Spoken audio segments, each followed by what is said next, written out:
Boa tarde a todos, podemos sentar. Dou início a esta sessão ordinária do plenário do Supremo Tribunal Federal, de 19 de março de 2025. Peço à senhora secretária que faça a leitura da ata da sessão anterior. Ata da 5ª sessão extraordinária do plenário do Supremo Tribunal Federal, realizada em 13 de março de 2025.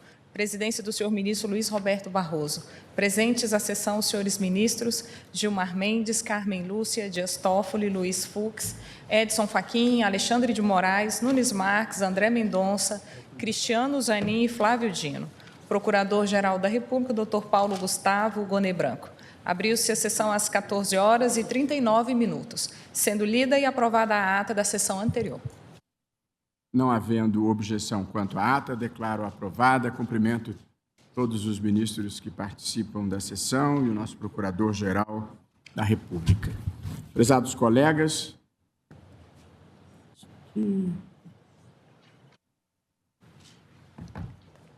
esta semana nós completamos 40 anos de democracia no Brasil, 40 anos de poder civil. Hoje houve na Câmara dos Deputados uma cerimônia solene de celebração dessa data e de homenagem ao presidente José Sarney, que foi o presidente que conduziu o processo de volta do país à democracia. O presidente Sarney recebeu uma merecida homenagem, ele que é o símbolo, eu diria, de uma matéria-prima que anda faltando no mundo em geral e no Brasil atualmente, que é a civilidade. Capacidade de tratar com respeito e consideração todas as pessoas, inclusive aquelas que pensam de maneira diferente. Uma cerimônia no plenário da Câmara dos Deputados que, ao longo do período do regime militar, foi fechado por mais de uma ocasião. Eu me lembrei, ministro Gilmar, o presidente Sarney saudou então, à época, presidente da Academia Brasileira de Letras, Austrégésilo de Ataíde. E eu me lembrei, só os mais antigos podem lembrar disso, que havia um jornal, que era o Pasquim, e o Pasquim criticava todas as semanas e enxovalhava o Austrégésilo de Ataíde.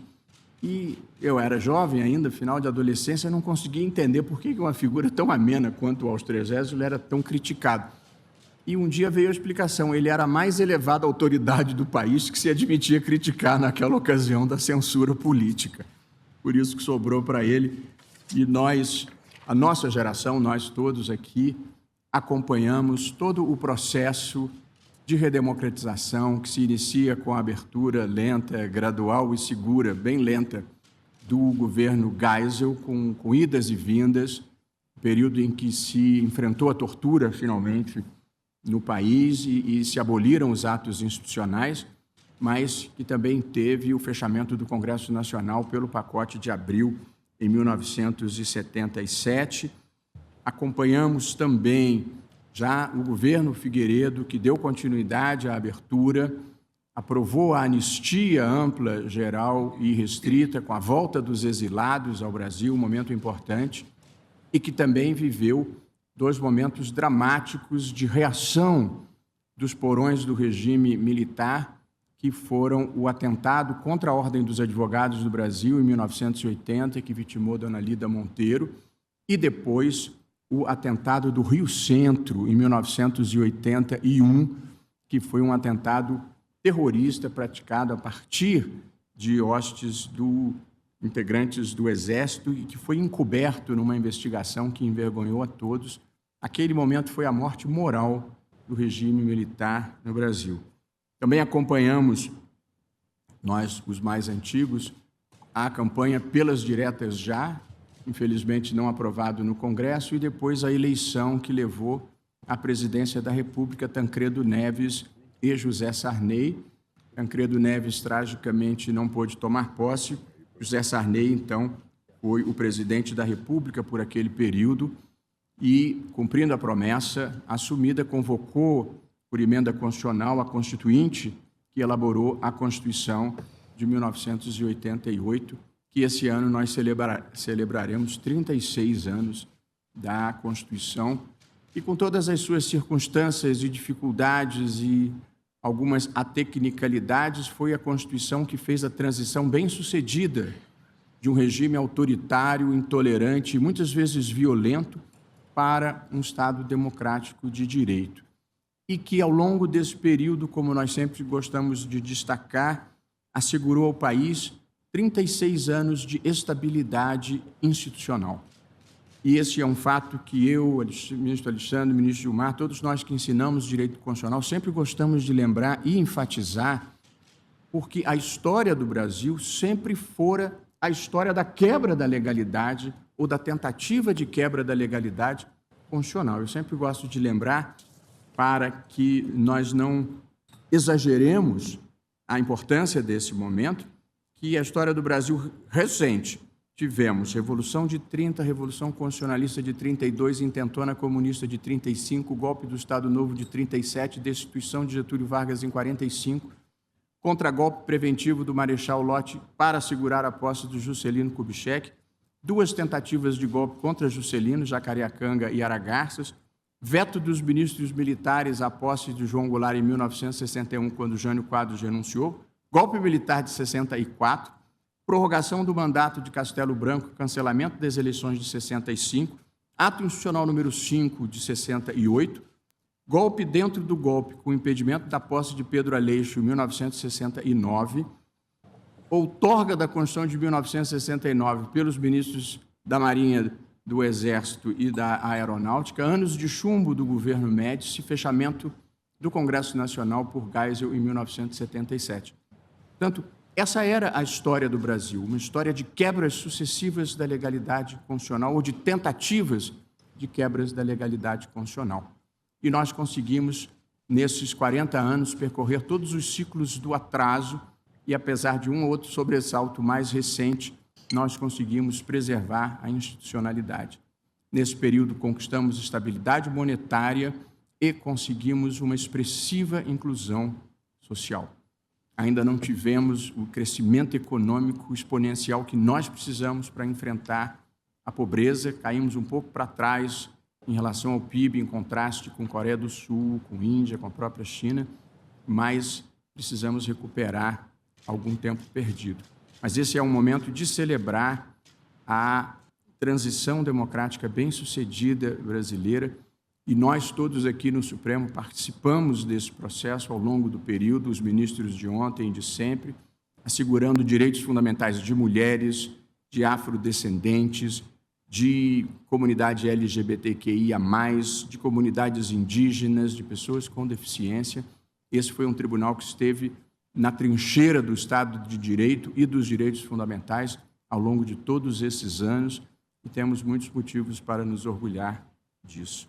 Portanto, fica feito esse registro, que considero um registro importante da transição democrática brasileira e nesse momento em que há, eu diria, uma certa escuridão no horizonte global, penso que nós, no Brasil, podemos ser uma luz que possa iluminar esses caminhos. Um país multicultural, multirracial, sem conflitos religiosos, com fronteiras consolidadas, com energia renovável. Penso que, se nós conseguirmos superar um ou outro obstáculo com integridade, civilidade, idealismo e competência, eu acho que nós podemos ser a sensação do mundo. E com democracia, sempre.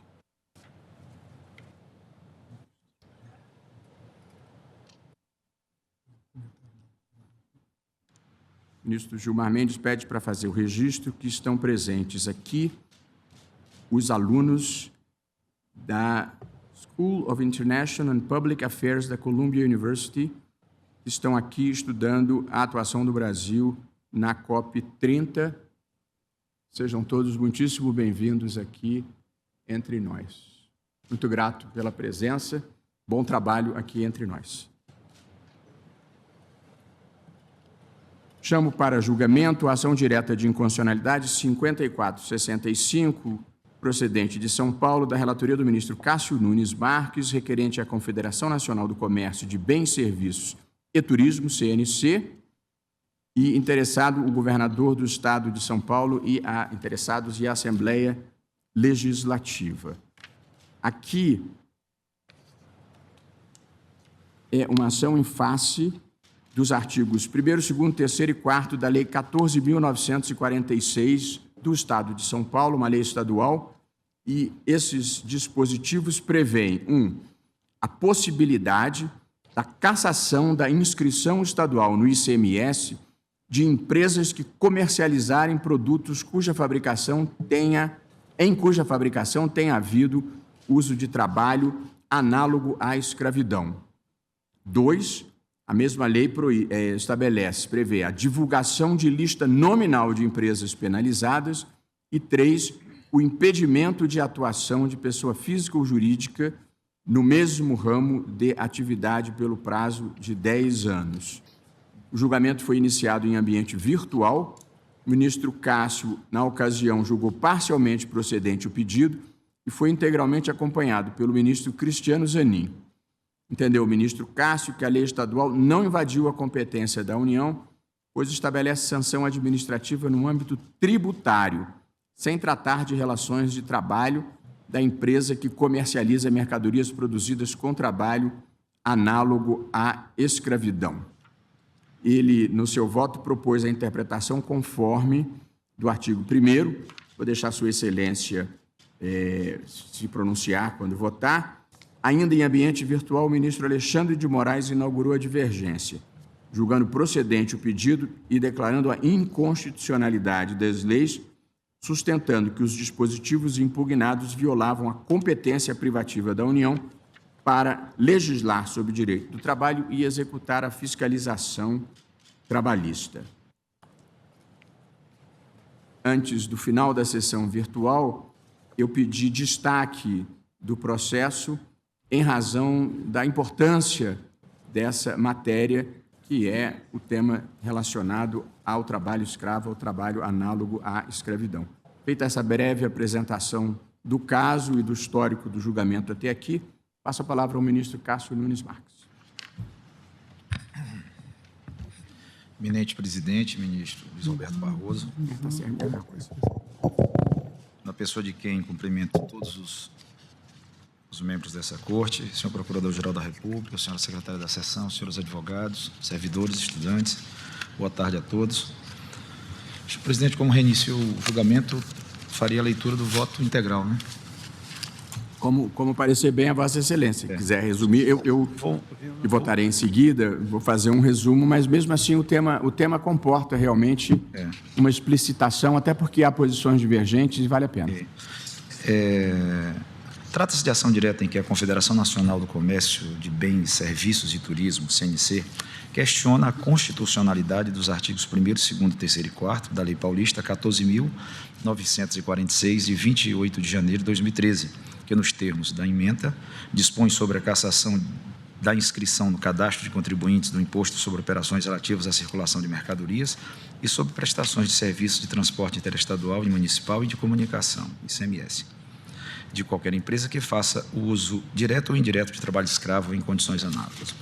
Há uma preliminar de legitimidade ativa, que eu vou apenas resumir, faço a descrição dos legitimados interessados ou especiais, os requisitos necessários e reconheço o pressuposto da legitimidade ativa da Confederação Nacional do Comércio em precedentes dessa Corte e menciono a ADI 4171/2015, relatoria da ministra Ana Inglês, a ADI 4314/2018, relatoria do ministro Marco Aurélio, a ADI 5412 de 2021, de relatoria da ministra Rosa Weber, e a ADI 4397 de 2022, de relatoria do ministro Dias Toffoli, e da ADI 4092 de 2023, da minha própria relatoria.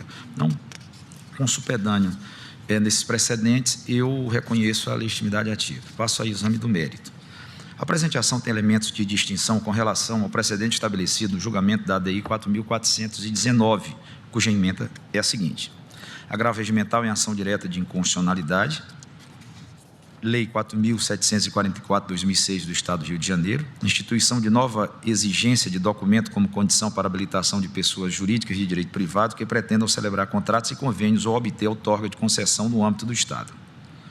preliminar, impugnação dos parágrafos 1º e 2º do artigo 1º da Lei Estadual 4.744/2006, delimitação do objeto da ação, adequação do pedido, conhecimento da ação por maioria, mérito, violação à competência da União para legislar de maneira geral a respeito de licitações e contratações, normas que ultrapassam o interesse meramente local, indevida interferência da competência exclusiva da União para organizar, manter e executar a inspeção do trabalho, agravo regimental provido para conhecer da ação direta e, no mérito, julgar procedente o pedido. Essa é a DI 4.419, relatoria do ministro Gilmar Mendes, julgado neste Tribunal Pleno em 17 de fevereiro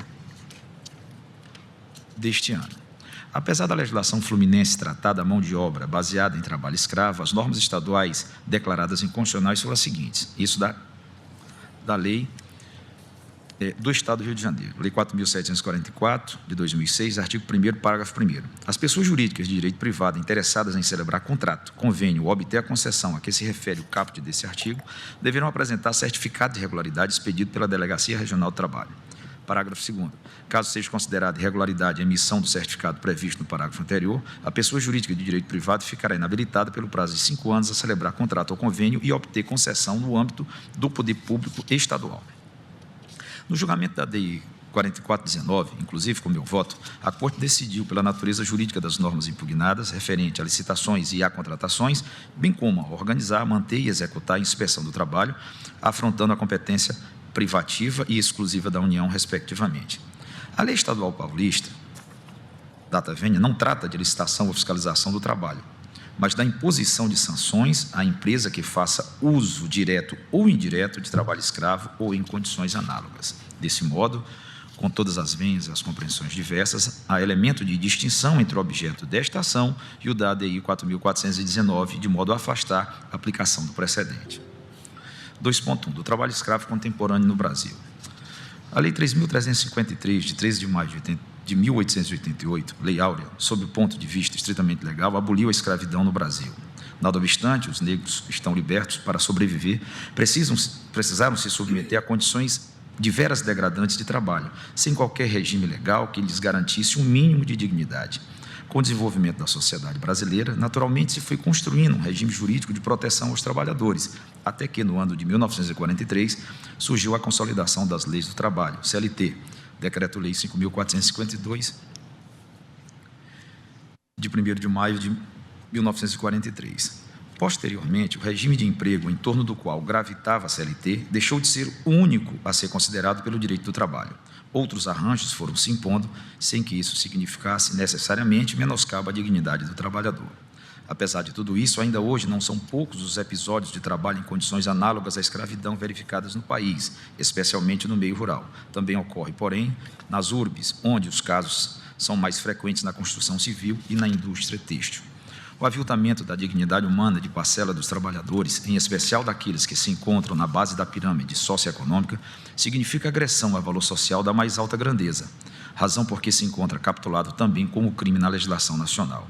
E é, sobretudo, do artigo 149 do Código Penal que se colhe os elementos definidores do trabalho escravo contemporâneo no Brasil. Confira-se, artigo 149. Reduzir alguém à condição análoga de escravo, quer submetendo-o a trabalhos forçados ou a jornada exaustiva, quer sujeitando-o a condições degradantes de trabalho, quer restringindo, por qualquer meio, sua locomoção em razão de dívida contraída com o empregador preposto. Pena de reclusão de 2 a 8 anos e multa, além da pena correspondente à violência. Parágrafo 1º. Nas mesmas penas incorre quem cerceia o uso de qualquer meio de transporte por parte do trabalhador com o fim de retê-lo no local de trabalho. 2. Mantém vigilância ostensiva no local de trabalho ou se apodera de documentos ou objetos pessoais do trabalhador com o fim de retê-lo no local de trabalho. Parágrafo 2º. A pena é aumentada de metade se o crime é cometido 1. Contra criança ou adolescente. 2. Por motivo de preconceito de raça, cor, etnia, religião ou origem. Digo eu. Sendo assim, estará caracterizado o trabalho em condições análogas às de escravo, se presente qualquer uma das seguintes circunstâncias. 1. Submissão da pessoa humana a trabalhos forçados, submissão do trabalhador à jornada exaustiva, sujeição do trabalhador a condições degradantes, aprisionamento do trabalhador a pretexto da existência de dívidas junto ao empregador ou preposto, privação do direito de ir e vir do trabalhador pelo cerceamento do uso de meios de transporte, privação do direito de ir e vir do trabalhador com a utilização de vigilância ostensiva, privação do direito de ir e vir do trabalhador mediante a retenção de seus documentos ou objetos pessoais. Para além dessas situações caracterizadoras do trabalho escravo contemporâneo, relaciona-se com a proteção do trabalhador o artigo 203 do Código Penal, que considera crime tão só a frustração de direitos trabalhistas por meio de fraude ou violência. Importa rememorar alguns dos principais atos oficiais havidos desde 1995 na luta contra o trabalho escravo em nosso país. No ano de 1995, o Brasil reconheceu publicamente ainda existir trabalho escravo no país.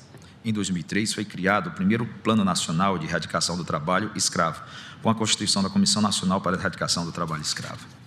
Em 2008, surgiu o segundo Plano Nacional de Erradicação do Trabalho Escravo. Em 2009, houve a edição do Decreto 7.037, mediante o qual instituído o Programa Nacional de Direitos Humanos. No ano de 2016, a Portaria Interministerial, MTPS, número 4, regulamentou o cadastro de empregadores que tenham submetido trabalhadores à condição análoga à de escravo. Em 2021, a Portaria 1.620 atualizou o Pacto Federativo Nacional para a Erradicação do Trabalho Escravo. Também no ano 2021, a Portaria 3.484 tornou público o fluxo nacional de atendimento às vítimas de trabalho escravo no Brasil. No plano internacional, a Organização Internacional do Trabalho atualizou os termos da Convenção número 29 de 1930, com as modificações da Convenção de Revisão de 1946, aqui aprovada pelo Decreto Legislativo 24, de 29 de maio de 1956 e promulgada em 25 de junho de 1957. Em 5 de novembro de 2019, mediante o Decreto 10.088, o governo brasileiro consolidou os atos normativos editados pelo Poder Executivo para disciplinar a promulgação de convenções e recomendações da OIT, entre as quais a acima mencionada. No dia 29 de março de 2023, o portal Câmara Notícias, da Câmara dos Deputados, veiculou a informação de que no Brasil, entre os anos de 1995 e 2022, foram resgatadas mais de 60 mil pessoas trabalhando em condições similares às de escravidão. Aqui mesmo, no Distrito Federal, entre os dias 19 e 23 de agosto do ano de 2024, a Superintendência Regional do Trabalho conseguiu resgatar 29 trabalhadores em condições degradantes, um deles menor de idade. Depois dos resgates, todos foram encaminhados ao recebimento de 3 parcelas mensais do seguro-desemprego, cada qual no valor de um salário mínimo, além das indenizações devidas. Por mais incrível que pareça, o flagelo do trabalho escravo ainda é mal que assola a humanidade. Em pleno século XXI, continuam a ser registrados episódios de escravidão humana em várias partes do mundo, inclusive como se viu no Brasil. Da mensagem da Lei Paulista 14.946 de 2013. A legislação paulista foi claramente motivada pelo propósito de contribuir na luta nacional que vem sendo travada contra o flagelo do trabalho em condições similares às de escravidão. Para tanto, previu o alijamento das empresas comerciais que têm em seus ativos circulantes mercadorias produzidas com trabalho escravo. A propósito, na justificativa ao projeto da lei, há a seguinte passagem: o presente projeto de lei visa coibir, em todas as suas formas, o comércio de produtos cuja fabricação tenha havido, em qualquer de suas etapas de confecção, condutas que favoreçam ou configurem a exploração do trabalho em condições análogas à escravidão. É sabido que denúncias relacionadas à exploração do trabalho análogo ao de escravo vêm nos acompanhando desde a década de 90 e, ultimamente, tem sido notícia dos principais veículos de comunicação, notadamente no setor de confecção. A legislação não abordou a questão de maneira objetiva, mas indiretamente, ao determinar que será cassada a eficácia da inscrição no cadastro de contribuintes do Imposto sobre Operações relativas à circulação de mercadorias e sobre prestação de serviços de transporte interestadual, intermunicipal e de comunicações, ICMS. Tal penalidade implica, inequivocamente, o alijamento da empresa comercial, ainda que isso não conste de forma literal no texto da norma. A lei deixou de fazer menção expressa ao elemento subjetivo do tipo, isto é, a necessidade de comprovação do conhecimento prévio, efetivo ou potencial por parte do comerciante sobre a origem espúria das mercadorias adquiridas para serem colocadas à venda. Também se observa essa omissão na parte em que o diploma estende a penalidade às pessoas dos sócios, proibindo-os de exercer o mesmo ramo comercial por 10 anos. Da ausência do elemento subjetivo do tipo, do culpa, em suposto desrespeito ao princípio da intranscendência das penas e às garantias processuais do contraditório e da ampla defesa. Nada obstante os bons propósitos que revela, a lei não foi expressa quanto à necessidade de as sociedades empresárias terem conhecimento ou, ao menos, suspeita da origem espúria de seus ativos circulantes, assim invectivados pela participação de trabalho escravo ou similar à escravidão, em qualquer uma das fases de produção dos bens a serem comercializados. Por certo, referida omissão não derivou do deliberado propósito de punir os comerciantes que não sabiam e tampouco tinham como desconfiar da participação de trabalho escravo ou similar à escravidão em qualquer momento da cadeia de produção dos itens destinados à venda. Muito provavelmente, a lacuna do texto legal decorreu da ideia de que, por princípio geral de direito, não se punem atos despidos de dolo ou de alguma das modalidades de culpa. Por esse motivo, conjugado com forte e legítimo ímpeto de participar do combate ao flagelo humano do trabalho escravo, o legislador paulista deve ter se descurado da melhor técnica, olvidando de fazer expressa menção ao elemento subjetivo do tipo. Assim, a tão só omissão textual não significa que a administração pública tenha ficado isenta de demonstrar o dolo ou a culpa do empresário ao adquirir itens para comercialização produzidos com trabalho escravo ou em condições análogas à escravidão. Com maior razão, não deve implicar óbice a defesa do comerciante fundada em justificativa plausível, com a demonstração da simples inexistência de indícios sobre a ilegitimidade da origem dos produtos por ele adquiridos. Objetivamente, não se pode mesmo negar que o legislador negligenciou a melhor técnica legislativa. Todavia, nem de longe isso autoriza que o diploma seja tomado de incompatível com os valores da Constituição Federal. Exatamente porque se deu conta da omissão ocorrida durante o processo legiferante, o Estado de São Paulo, não por seu legislativo e sim pelo executivo, tentando remediar a tecnia, assentou em ato infralegal que o procedimento administrativo de cassação da eficácia da inscrição estadual somente poderia ser iniciado após decisão judicial condenatória relativa ao ilícito já transitado em julgado ou proferida por órgão colegiado. Decreto 45.490 de 2000. Mas, de acordo com o parágrafo 2º do artigo 31A do Decreto 45.420 de 2000, igualmente inserido pelo Decreto 59.170, parágrafo 2º, excepcionalmente, em casos específicos autorizados por lei, o procedimento referido no parágrafo 1º poderá ser iniciado a partir de decisão administrativa sancionatória, contra a qual não caiba mais recurso, proferida por autoridade competente para fiscalizar e apurar o ilícito, em procedimento no qual tenham sido observados os princípios do contraditório e da ampla defesa. Note-se, sob a ótica da Procuradoria-Geral da República, não há inconstitucionalidade nas sanções previstas na normatização paulista, precisamente porque elas só têm aso quando precedidas de processos judiciais ou administrativos. Confira-se, item 3. O estabelecimento de sanções na seara administrativa como medida de combate ao trabalho escravo, após apuração da conduta ilícita pelas autoridades competentes, nas esferas judiciais ou administrativas apropriadas e com respeito ao devido processo legal, evidencia o respeito pela lei estadual às distintas atribuições fiscalizatórias concedidas aos poderes públicos. No entanto, a exigência de prévios processos judicial ou administrativo, nos quais naturalmente deverá ser apurada a existência de dolo ou culpa, resulta não da lei, mas do decreto que posteriormente a regulamentou. Sobre isso, a Procuradoria também se manifestou nos seguintes termos. O Decreto Estadual 59.170 de 2013, ao alterar a disposição do regulamento do ICMS, estabeleceu que o cancelamento do registro no cadastro será precedido de decisão judicial condenatória ou, excepcionalmente, de decisão administrativa sancionatória proferida pela autoridade competente para fiscalizar e apurar o ilícito. Ocorre que a salvaguarda introduzida pelo decreto regulamentar se mostra insuficiente, uma vez que pode ser revogada a qualquer momento, sem maiores obstáculos, por ato administrativo e monocrático do governador. Nesse contexto, cabe ao Supremo Tribunal Federal aplicar a técnica da interpretação conforme a Constituição, de maneira que as empresas e seus sócios não sofram punição a menos que fique demonstrado o elemento subjetivo do tipo. Pois bem, o caput do artigo 21 do Decreto-Lei 4.657, de 4 de setembro de 42, incluído pela Lei 13.655, de 25 de abril de 2018, estabelece que o saneamento de irregularidades na esfera administrativa não deve impor aos sujeitos atingidos ônus ou perdas que, consideradas as peculiaridades do caso, sejam anormais ou excessivas. Na espécie, nada mais apropriado do que a sociedade empresária ser mesmo alijada do comércio quando, de maneira consciente ou desleixada, adquire itens produzidos em condições próprias ao escravagismo.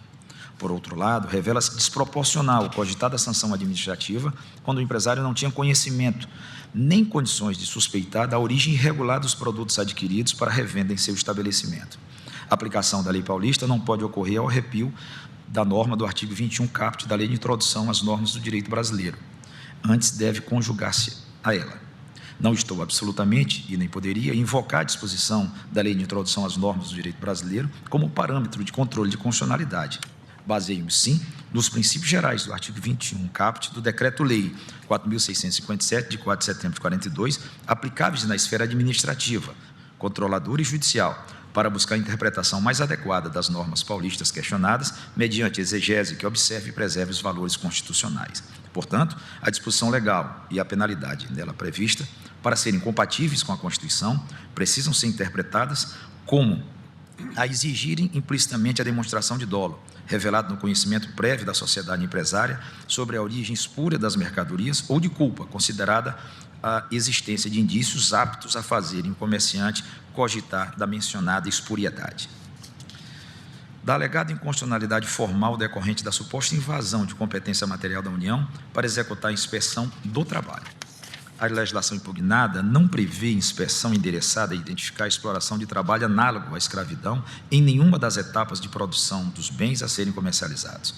As empresas destinatárias da norma não são as que fabricam os itens, mas as que vão comercializá-los. Logo, identificadas pelos órgãos competentes durante os processos de industrialização, condutas a configurarem a redução de trabalhadores à condição análoga de escravo, as empresas comerciais que se disponham a vender os produtos são passíveis de punição.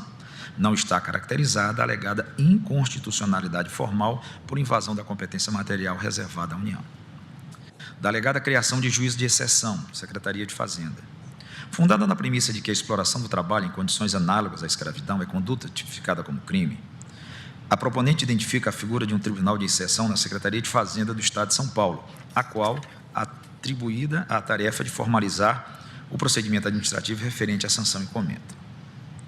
Rememore-se a letra do caput do artigo 5º do inciso 37 da Constituição Federal. Não haverá juízo ou tribunal de exceção. No site do Supremo Tribunal Federal consta o seguinte conceito de tribunal de exceção, extraído de Plácido e Silva, do seu vocabulário jurídico, 27ª edição, Rio de Janeiro, Forense, 2007. É o que se estabelece ou se institui em caráter especial ou de exceção para conhecer e julgar questões excepcionalmente ocorridas ou suscitadas. Ora, para que se faça caracterizado um juízo ou tribunal de exceção, é necessário que sua instituição ocorra depois do cometimento do ato a ser julgado. Em essência, trata-se de figura diametralmente oposta à do juiz natural, não se coadunando com o Estado democrático de direito.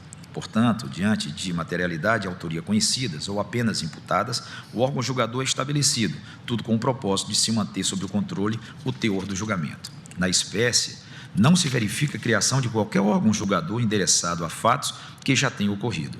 Apenas por essa razão, já resulta, sem fundamento algum, a tese de que a lei impugnada teria criado um juízo de exceção. Ademais, a sanção a ser aplicada no âmbito da Secretaria de Fazenda se restringe ao ilícito administrativo, sem alcançar o penal, esse sim a ser julgado pelo Poder Judiciário, ainda que ambos, ilícito administrativo e ilícito penal, possam decorrer de uma mesma conduta.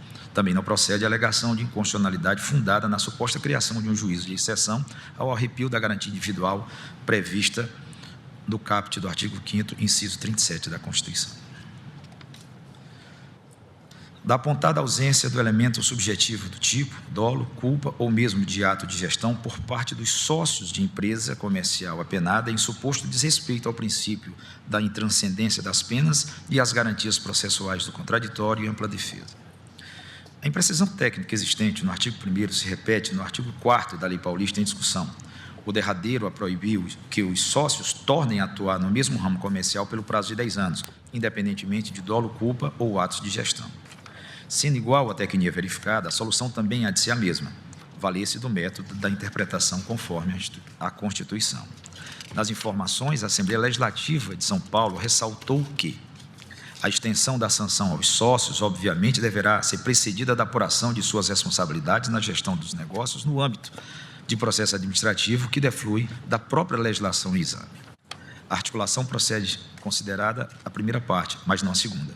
A punição administrativa só deve estender-se aos sócios que tenham participado, com ação ou omissão, dos atos de aquisição de produtos espúrios, assim classificados aqueles fabricados no todo ou em parte, com emprego de trabalho escravo. Tal exigência, todavia, ao contrário do que afirma a Assembleia Legislativa, não decorre do texto legal, o qual foi omisso no particular, da mesma forma que ao estipular penalidade aos estabelecimentos comerciais. Para que o artigo 4º da Lei Paulista 14.946, de 2013, seja compatível com a Constituição, deve ser interpretado como a exigir implicitamente a demonstração de atos de gestão, comissivos ou omissivos, e com dolo ou culpa, na compra de ativos circulantes fabricados, no todo ou em parte, por trabalho escravo.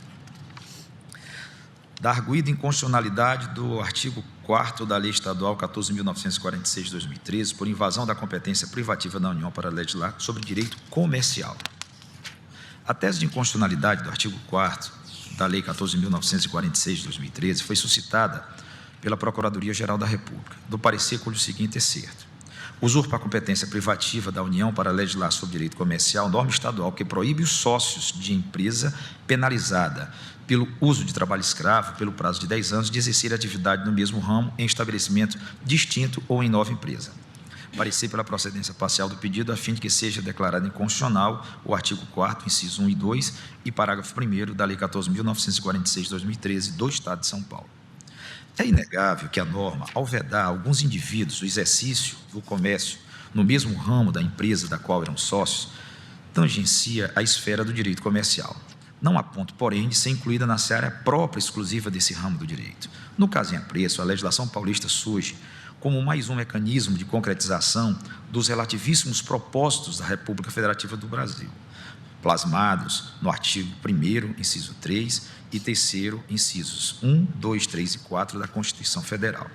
Sob o ponto de vista material, compete tanto à União como aos Estados, ao Distrito Federal e aos municípios combater as causas da pobreza e os fatores de marginalização, a fim de promover a integração social dos setores desfavorecidos. Se a ordem do Constituinte originário era dirigida também aos entes subnacionais, por óbvio, a eles é permitido legislar para o atingimento dos objetivos fundamentais programados pela Carta Cidadã. Foi isso exatamente que o Estado de São Paulo fez. Houvesse em âmbito nacional uma legislação em sentido contrário, o Estado-membro não teria aso para editar a Lei 14.946, de 2013, que pune empresas e seus sócios que comercializam produtos de origem espúria, assim entendidos os que foram feitos com a participação de trabalho em condições análogas à escravidão. Inexiste, contudo, uma tal legislação nacional, de forma que o Estado de São Paulo atuou dentro das margens de possibilidade, embora com os reparos a serem agora promovidos por meio da técnica de interpretação conforme a Constituição. Por último, não poderia deixar de lembrar os históricos julgamentos das legislações estaduais que proibiram a produção e comercialização do amianto crisotila. A tese de inconstitucionalidade formal por invasão de competência legislativa da União não convenceu nem mesmo em face da Lei Federal 9.095, de 95, em sentido contrário, que então teve a invalidade definitivamente assentada pelo Tribunal. Essa é a primeira parte da emenda do acordo prolatado na ADI 3757, Rio Grande do Sul, de relatoria do ministro Edson Fachin, publicada no Diário da Justiça de 1º de fevereiro de 2019. Ação direta de inconstitucionalidade, Lei 11.643, de 2001, do Estado do Rio Grande do Sul, proibição da produção e comercialização de produtos à base de amianto, produção e consumo, proteção do meio ambiente, proteção e defesa da saúde, competência legislativa concorrente, impossibilidade de a legislação estadual disciplinar a matéria de forma contrária à lei federal número 9.055, de 95, autorização de extração, industrialização, utilização e comercialização do amianto da variedade crisotila, processo de inconstitucionalização, alteração nas relações fáticas subjacentes à norma jurídica, natureza cancerígena do amianto crisotila e inviabilidade de seu uso de forma efetivamente segura, existência de matérias-primas alternativas, ausência de revisão da legislação federal, como determina a Convenção 162 da OIT, inconstitucionalidade superveniente da Lei Federal 9.095, competência legislativa plena dos Estados, constitucionalidade da Lei Estadual 11.643, de 2001, improcedência da ação. Naquelas leis estaduais, o bem jurídico tutelado era principalmente a saúde dos trabalhadores. Agora, na Lei Paulista 14.946, de 2013, é a liberdade, em suas mais diversas dimensões. Em todas elas, o Estado brasileiro, por seus entes federados, busca proteger a dignidade da pessoa humana. As previsões constantes do artigo 4º, incisos 1 e 2, e parágrafo 1º da Lei 14.946, de 2013, do Estado de São Paulo, estabelecem: artigo 4º, a cassação da eficácia da inscrição do cadastro de contribuintes do ICMS previsto no artigo 1º, implicará aos sócios, pessoas físicas ou jurídicas, em conjunto ou separadamente, do estabelecimento penalizado. 1. O impedimento de exercerem o mesmo ramo de atividade, mesmo que em estabelecimento distinto daquele. 2. A proibição de entrarem com pedido de inscrição de nova empresa no mesmo ramo de atividade. Parágrafo 1º. As restrições previstas nos incisos prevalecerão pelo prazo de 10 anos, contados da data de cassação. Observe que as sanções administrativas fixadas no dispositivo legal acima transcrito são referentes à impossibilidade de nova inscrição no cadastro de contribuintes do ICMS, no caso de ter havido prévia cassação da eficácia da inscrição do cadastro de contribuintes do ICMS prevista no artigo 1º, pela configuração do uso de trabalho escravo. A pena administrativa refere à impossibilidade de nova inscrição de natureza tributária no regime do ICMS, no mesmo ramo de atividade, em estabelecimento distinto ou por meio da inscrição de nova empresa. Não fosse isso, seria possível aqueles que exercem atividade empresarial com redução de pessoa à condição análoga de escravo procedesse à nova inscrição no cadastro de contribuintes do ICMS e repetisse a grave ofensa à dignidade da pessoa humana. A previsão da lei estadual não objetiva regular o exercício da atividade empresarial, e sim impedir a continuidade do ilícito por meio de nova inscrição tributária mediante a mudança do estabelecimento comercial ou constituição de nova empresa. Portanto, a meu ver, a previsão legislativa é conforme a repartição de competência legislativa dos entes federados por envolver direito tributário. Não procede a alegação de inconstitucionalidade formal em virtude de suposta invasão de competência privativa da União para legislar sobre direito comercial. Interpretação conforme a Constituição dos dispositivos impugnados. Como já fiz constar, não deve ter sido intenção do legislador paulista punir empresas e sócios que, ao adquirirem produtos para revenda, desconheciam e não tinham por que cogitar da origem espúria das mercadorias. Analogamente, e não por outros fundamentos, a caracterização do crime de receptação pressupõe que o agente saiba, ou ao menos tenha como presumir, ser produto de crime a coisa receptada. A omissão, portanto, decorre de simples atecnia legislativa, não torna inconstitucional a norma em tela, mas reclama desta Corte pronunciamento a afastar possíveis interpretações incompatíveis com os direitos e garantias individuais que a lei fundamental consagra. Artigo 1º da Lei 14.946 de 2013 do Estado de São Paulo. Para aplicação da penalidade prevista no artigo 1º da Lei Estadual 14.946 de 2013 de São Paulo, deve ficar comprovado em processo administrativo, sob as garantias do contraditório e da ampla defesa, que o preposto do estabelecimento comercial sabia ou tinha como suspeitar da participação de trabalho escravo na cadeia de produção das mercadorias adquiridas. Em relação ao artigo 4º da Lei 14.946 de 2013 do Estado de São Paulo, deve ficar provado, após processo administrativo no qual tenham sido observadas as garantias do contraditório e da ampla defesa, que o sócio a ser punido participou, comissivo ou omissivamente, dos atos aquisitivos de mercadoria de origem espúria, assim adjetivadas aquelas fabricadas com emprego de trabalho em condições análogas à escravidão. Ante o exposto, conheço da ação e julgo procedente em parte o pedido para conferir interpretação conforme a Constituição ao 1. Artigo 1º da Lei 14.946 de 2013 do Estado de São Paulo, de modo a exigir a comprovação em processo administrativo sobre as garantias do contraditório e da ampla defesa, que o preposto do estabelecimento comercial saiba ou tenha como suspeitada a participação de trabalho escravo na cadeia de produção das mercadorias adquiridas. E 2, o artigo 4º da Lei Estadual, de forma a demandar comprovação, após processo administrativo no qual tenham sido observadas as garantias do contraditório e da ampla defesa, de que o sócio a ser punido tenha participado comissiva ou omissivamente dos atos aquisitivos de mercadorias de origem espúria, assim adjetivadas aquelas fabricadas com emprego de trabalho em condições análogas à escravidão. É como voto. Obrigado, ministro Cássio Nunes Marques. Portanto, vota no sentido de julgar procedente, em parte, fixando a interpretação conforme na linha que propõe. Eu, como disse, destaquei esse processo diante da divergência e por considerá-lo especialmente importante dentro do contexto constitucional brasileiro que visa a proteção do trabalho de uma maneira geral. De modo que eu vou enunciar o meu voto, que é em linha com pequena diferença congruente com o do ministro Cássio. Apenas para quem nos acompanha, nós estamos aqui discutindo uma lei estadual do Estado de São Paulo que prevê a cassação da inscrição estadual no ICMS de empresas que comercializarem produtos em cuja fabricação tenha havido o uso de trabalho análogo à escravidão. Esse é o principal propósito da lei. E a lei prevê ainda o procedimento administrativo para essa cassação do cadastro, a divulgação da lista das empresas que tenham se valido de trabalho escravos e o impedimento dos sócios, pessoa física ou jurídica, de atuarem no mesmo ramo de atividade por 10 anos. Portanto, é uma lei estadual que procura enfrentar esse flagelo que é o trabalho escravo, que é um compromisso, esse enfrentamento assumido pelo Brasil no plano constitucional e no plano internacional, com base na dignidade da pessoa humana e na proibição de tratamento desumano ou degradante. E no âmbito internacional, a Convenção da OIT 29105 e o Pacto de São José da Costa Rica, que reforçam a obrigação do combate ao trabalho escravo.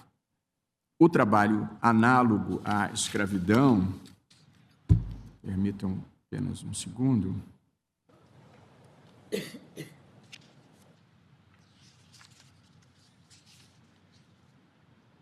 Trabalho análogo à escravidão ainda é realidade alarmante no país e, de acordo com informações do Ministério do Trabalho e do Emprego, apenas em 2024, mais de 2.000 trabalhadores foram resgatados de condições análogas à escravidão. E São Paulo figura entre os estados com o maior número de casos, registrando o resgate de 467 trabalhadores só no último ano. Só Minas Gerais teve mais casos de trabalho escravo do que São Paulo. A edição dessa lei, 14.946, de 2013, representou um marco fundamental no combate ao trabalho escravo contemporâneo em São Paulo e foi uma lei que adotou uma abordagem inovadora e que foi replicada em diferentes estados da federação, como Mato Grosso do Sul, Paraíba, Bahia, Amazonas e Goiás. Daí a minha preocupação em preservar esta lei, porque foi um modelo de sucesso replicado em outros estados da federação. E aí, aqui surge a questão decisiva, eu penso, que é o tema da competência, se haveria competência do ente estatal, Estado-membro, para dispor a esse respeito. E aqui, o artigo 1º da lei prevê a cassação da inscrição do ICMS para as empresas que se utilizem de trabalho escravo, e esta medida considerou o eminente relator uma medida administrativa legítima no exercício do poder de polícia no âmbito da fiscalização tributária, que é a competência dos estados. E eu acrescentaria que, pela Constituição, é competência comum da União, dos estados e dos municípios zelar pela guarda da Constituição e combater as causas da pobreza e os fatores de marginalização. Isso é o que está no artigo 23, incisos 1 e 10 da Constituição de 88. De modo que eu penso que há um fundamento constitucional para a atuação do Estado, além do poder de polícia em matéria tributária já previsto na Constituição e no próprio Código Tributário.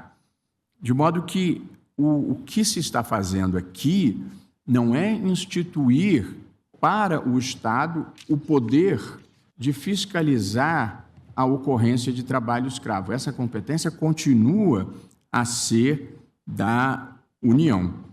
De modo que o que eu estou entendendo, e por isso aderindo ao voto do ministro relator, é que, uma vez identificada essa conduta ilícita pelos órgãos federais competentes, o processo administrativo no âmbito estadual, após o federal, se destina a precisamente punir as empresas que já tenham sido identificadas na fiscalização federal, tanto para atestar a comercialização de produtos provenientes de trabalho análogo à escravidão. Já não há mais fiscalização direta, mas sim procedimento para aplicação de sanções administrativas após o procedimento federal. E tampouco aqui esta lei cria obrigações para a União. Portanto, eu faço uma distinção aqui entre este caso e o que foi decidido na ADI 4419. O Supremo ali declarou inconstitucional lei do Rio de Janeiro que impunha à Delegacia Regional do Trabalho, que é um órgão da União, a obrigação de expedir certidão atestando que a empresa não utilizava mão de obra análoga à escravidão. E aí o Supremo entendeu, e acho que com acerto, que uma lei estadual estava impondo uma obrigação a um órgão federal. Aqui não acontece isso. Aqui se o órgão federal, na sua inspeção, identificar que houve trabalho escravo, aí, subsequentemente, é que o Estado instaurará o seu procedimento. Portanto, acho que aqui não há, eu penso, afronta à competência da União. Eu também estou acompanhando a interpretação conforme do ministro Cássio, no sentido de exigir comprovação em processo administrativo sob as garantias do contraditório e da ampla defesa do dolo ou culpa da empresa a partir da demonstração de ciência ou da condição de suspeitar do uso de trabalho escravo na cadeia de produção daqueles produtos adquiridos. Eu aqui apenas sugiro, ministro Cássio, que essa mesma lógica se estenda ao artigo 2º, uma vez que esse dispositivo disciplina o procedimento administrativo para a aplicação da penalidade. E aqui, enfim, eu considero que há uma compatibilidade com a constituição da lista estadual de empresas autuadas. E aqui eu invoco o precedente do próprio Supremo, na DPF 509, que entendeu que, em relação às empresas identificadas como utilizando de trabalho escravo, análogo à de escravidão, que a lista, chamada lista suja, era um procedimento legítimo. O artigo 4º ainda dessa lei prevê que a cassação do ICMS acarreta consequências para os sócios. Aqui o ministro relator afastou a alegação de violação da competência da União sobre o direito comercial, com que estou de acordo, por se tratar de tema afeto ao combate de causas da pobreza e fatores de marginalização, em que a competência é comum entre União e Estados, e, ao final, conferiu interpretação conforme para exigir a comprovação, após processo administrativo, de que o sócio a ser punido tenha participado comissiva ou omissivamente dos atos aquisitivos da mercadoria de origem espúria. Aqui, mais uma sugestão de pequeno acréscimo, quer dizer, não basta que o sócio tenha participado do ato aquisitivo. Entendo que é preciso exigir, mais do que isso, a comprovação, ministro Cássio, de que ele sabia ou tinha condições de saber da origem ilícita, que eu acho que está implícito no voto de Vossa Excelência.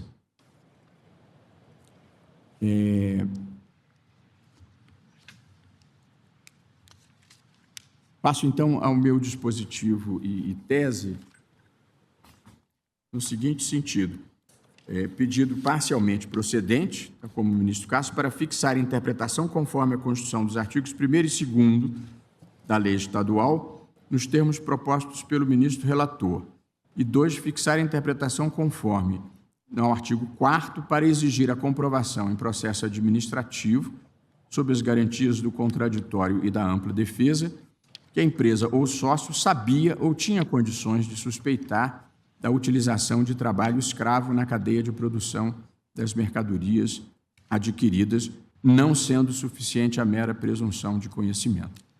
E proponho, finalizando como tese de julgamento, o seguinte: 1. A previsão em lei estadual de penalidade de cassação de cadastro de inscrição de ICMS de empresas que comercializem mercadorias de fabricantes que utilizem trabalho escravo ou análogo não viola a competência da União para a inspeção do trabalho, artigo 21 e 24 da Constituição. Portanto, afirmando em repercussão geral a competência do Estado. E 2, a previsão em lei estadual da penalidade de proibição de atuação no mesmo ramo de atividade não viola a competência privativa da União para legislar sobre o direito comercial. E 3, a aplicação das sanções deve ser precedida de processo administrativo com contraditório e ampla defesa em que comprovado dolo ou culpa. De modo que eu estou acompanhando basicamente o ministro Cássio com esse pequeno reajuste, que indago se Vossa Excelência está de acordo. Estou de acordo. Acrescer juntamente com o artigo 1º, o artigo 2º. Exatamente. Porque, no mais, eu já considerei, não o voto que eu lancei no virtual, mas aqui eu já considero a mesma necessidade de se comprovar o dolo ou a culpa, né, uma participação omissiva ou comissiva, também do sócio, ou, pelo menos, algum indício de que ele teria condições de detectar a origem espúria das mercadorias. Eu já trouxe no voto. Ok. Eu, como disse, trouxe a plenário porque considerei essa uma questão simbolicamente importante de enfrentarmos e darmos visibilidade. Como voto o ministro Flávio Dino. Senhor presidente, sumariamente eu me somo às observações tanto de Vossa Excelência quanto do eminente relator preteritamente, do ministro Zanin no virtual, quanto à relevância do tema, uma vez que é objeto de preocupações plasmadas em pactos internacionais e também na esfera constitucional e subconstitucional no Brasil. Nós temos um conjunto de esforços legislativos, jurisdicionais e administrativos a estas alturas há algumas décadas. Lembro bem quando, no governo Fernando Henrique Cardoso, no âmbito da Secretaria de Direitos Humanos, então liderada pelo embaixador Gilberto Saboia e seguida pelo professor Dr. Paulo Sérgio Pinheiro, foi iniciado um debate muito importante quanto a isto. Eu tive a honra de participar na ocasião, no século pretérito. Eu integrava o Conselho de Defesa dos Direitos da Pessoa Humana nesta ocasião. E eu integrei a primeira composição do CONATRAI, exatamente daí a lembrança. Lembro bem de Vossa Excelência, bem mais jovem, é verdade, eu recém-saído do ensino médio, tive a honra de integrar a CONATRAI, então, do governo Fernando Henrique Cardoso. E aí começaram esses trabalhos. Posteriormente, no primeiro governo do seu sucessor, o presidente Lula, foram criados grupos móveis no Ministério do Trabalho, portanto, aí já o ministro Toffoli tem essa lembrança, com certeza. Então, nós estamos falando aí de praticamente 3 décadas de esforços que agora, a meu ver, chegam corretamente ao nível de outras esferas federativas.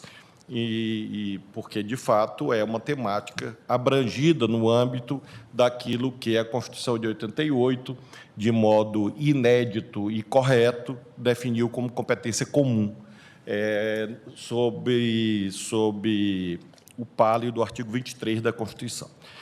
Eu, senhor presidente, portanto, acompanho o eminente relator e faço apenas uma sugestão, mas realmente nem me arriscaria, como de fato tenho feito, a designar como divergência, mas apenas uma reflexão de Sua Excelência e dos nobres pares, quanto ao parágrafo 1º do artigo 4º. Como nós estamos no terreno do direito sancionatório, penalidades peremptórias sempre me preocupam um pouco à vista da natureza do princípio da individualização da pena e da proporcionalidade. Então, a ministra Carmen já adianta aqui, numa leitura de pensamento, que eu sugiro o até, né, que seria uma forma de remeter a uma ideia de dosimetria, de individualização, de proporcionalidade. Apenas isto, creio que o ministro Cássio... Assim, Vossa Excelência, o parágrafo 1º é o que diz que essa restrição prevalecerá por 10 anos. Até 10 anos, a minha sugestão. Até 10 anos. Até 10 anos. Porque isso abre ensejo a que, no curso do processo administrativo, haja alguma análise sobre a ótica da individualização. Mas, como disse, no geral, me somo ao ministro Cássio, ao ministro Zanin, que havia votado no virtual, e Sua Excelência agora, com essa breve sugestão, é como voto, senhor presidente. Obrigado, ministro Flávio Dino. Ministro Cristiano Zanin. Senhor presidente, cumprimento Vossa Excelência, a ministra Carmen, os eminentes pares, senhor Procurador-Geral da República, advogados, advogadas e todos que nos acompanham. Eu já havia, de fato, votado no plenário virtual, acompanhando integralmente o eminente ministro Nunes Marques, que agora faz pequenos reajustes em seu voto, e eu estou acompanhando na íntegra também, tal como já foi dito, eu entendo que a situação aqui é diferente da ADI 4.419, porque lá se criou uma obrigação específica para a União, situação que não ocorre no caso aqui em julgamento. Também entendo que essa lei que foi criada no Estado de São Paulo, na época, a iniciativa do governador, então governador Geraldo Alckmin, buscou dar concretude, aqui o artigo 23, inciso 10 da Constituição, objetivando combater as causas da pobreza e fatores de marginalização e promover a integração social dos setores desfavorecidos. Então, entendo que está dentro da competência do Estado editar essa legislação, tal como já foi dito aqui, de modo que eu estou reiterando o meu voto com o reajuste feito pelo eminente relator. Como voto, senhor presidente. Obrigado, ministro Zanin. Ministro André Mendonça, boa tarde, seja bem-vindo. Obrigado, senhor presidente, a quem saúdo, em nome de Vossa Excelência, saúdo e cumprimento os eminentes ministros, de modo especial nossa vice-decana, ministra Carmen Lúcia, e ao eminente relator, também professor Paulo Gonet, procurador-geral da República, senhores advogados, advogadas, defensora pública geral do Estado de São Paulo, que aqui também se faz presente, e todos aqueles que nos acompanham. Senhor presidente, eu adiro, em essência, também à tese que já foi trazida e às conclusões do ministro Nunes Marques. A única observação que eu faria, esponte própria, está alinhada àquilo que Vossa Excelência já trouxe.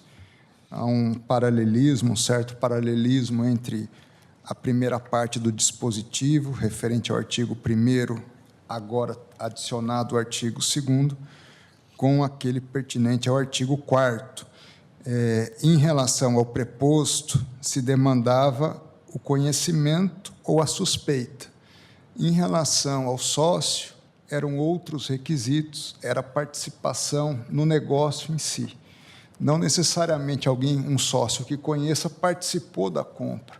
Então, essa observação trazida por Vossa Excelência vai ao encontro a uma preocupação que eu traria já nas minhas considerações. De outra parte, o ministro Flávio Dino, penso que faz uma consideração relevante ao colocar a possibilidade de uma pena ou de uma sanção até 10 anos. É interessante isso porque, num primeiro momento, a tendência nossa é deixar só os 10 anos. Seria até mais rigoroso, vamos dizer assim. Eu não estudei esse tipo de sanção, mas penso que esse paralelismo que eu trago agora talvez seja válido. Quando eu estudei na questão da corrupção, nós vemos alguns defensores, por exemplo, tem que ter pena de morte em casos de corrupção, né? Em alguns países isso ocorre. E esses países, eles não têm os melhores indicadores de corrupção. Então, por que tem uma pena tão grave e não tem bons indicadores? Há uma série de elementos de governança, etc.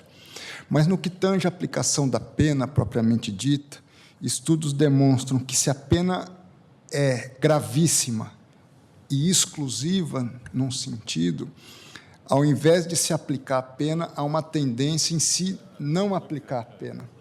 Então, ao trazer uma modulação de proporcionalidade, de individualização de conduta, eu penso que nós estaremos reforçando a possibilidade de aplicação da pena em situações em que talvez a gravidade da conduta não justificasse os 10 anos. Assim, eu adiro também à inovação argumentativa e de fundamentação trazida pelo ministro Dino, e com essas considerações eu voto, senhor presidente.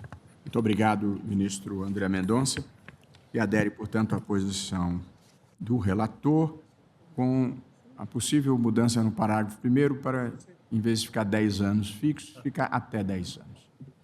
Como vota o ministro Alexandre de Moraes?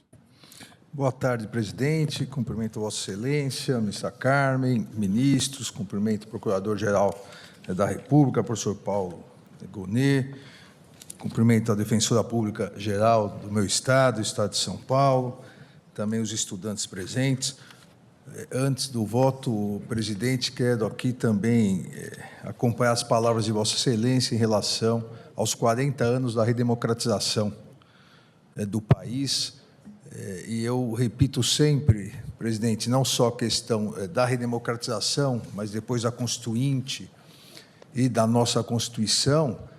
A Constituição, a redemocratização com a Constituição não evitam crises, mas solucionam e permitem às instituições solucionar essas crises. E nesses 40 anos de redemocratização, nesses 36 anos de Constituição, nós tivemos várias crises, mas todas elas resolvidas de forma institucional, todas elas resolvidas graças à Constituição.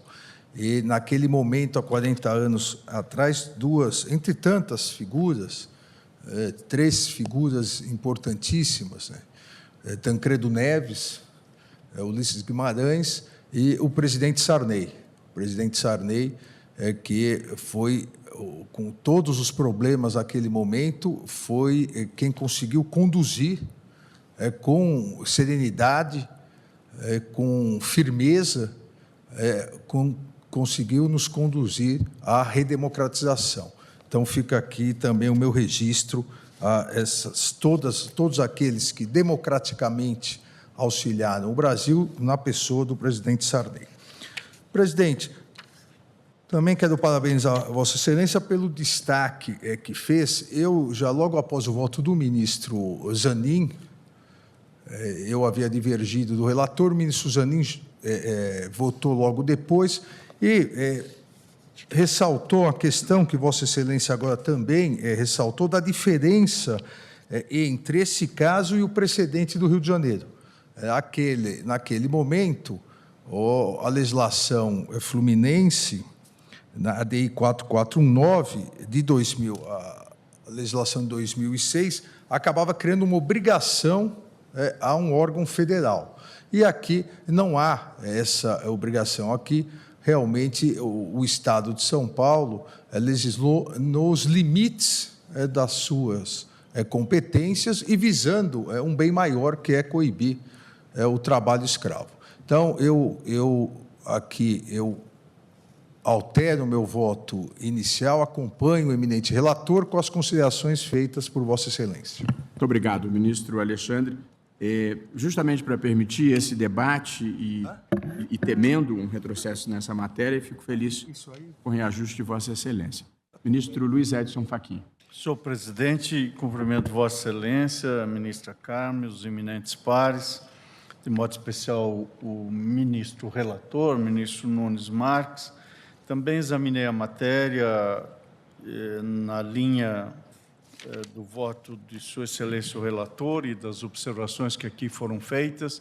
Creio estarmos, sim, diante de um desses casos que a jurisdição constitucional encontra um sentido mais saliente para sobre ele se pronunciar, quer porque estamos a tratar da defesa e, portanto, da prevalência de direitos humanos e fundamentais, circunstância essa que decorre de diversos dispositivos constitucionais expressos, quer porque, inicialmente, aqui também se ventilou, e esse é um debate importante, uma questão de natureza federativa e atribuição de competência para tratar desta matéria.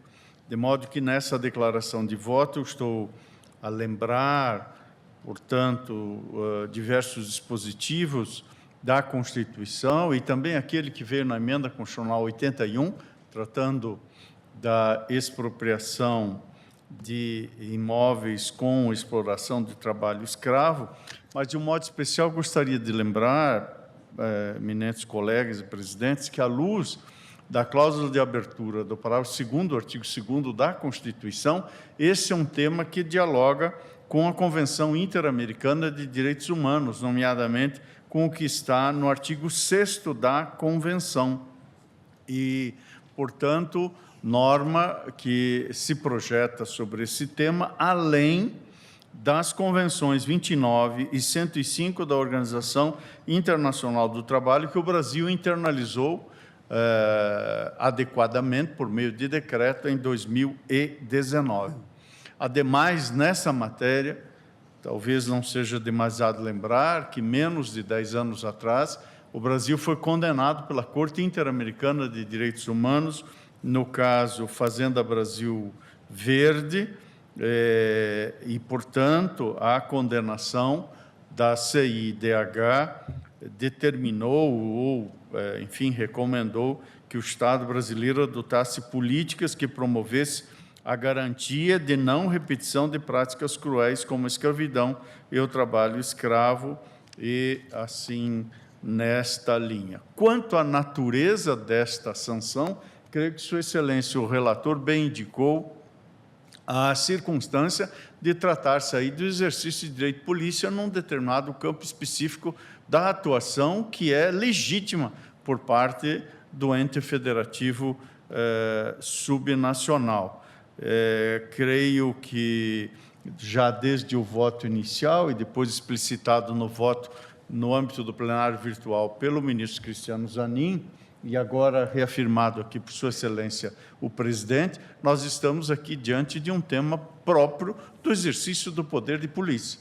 Na declaração de voto, inclusive, faço referência a uma conhecida definição do professor Marçal Justen Filho, no seu curso de Direito Administrativo, sobre a sanção administrativa como decorrência do poder de polícia, traduzindo-se na apuração da ocorrência de infrações a deveres da mais diversa ordem na imposição da punição correspondente. Portanto, creio tratar-se precisamente disso, e também estou a notar, à luz da literatura jurídica mais atilada, que não é possível interpretar que os entes subnacionais não podem, no âmbito de suas competências, assegurar maior proteção aos direitos fundamentais do que aquela que é garantida por atos da União.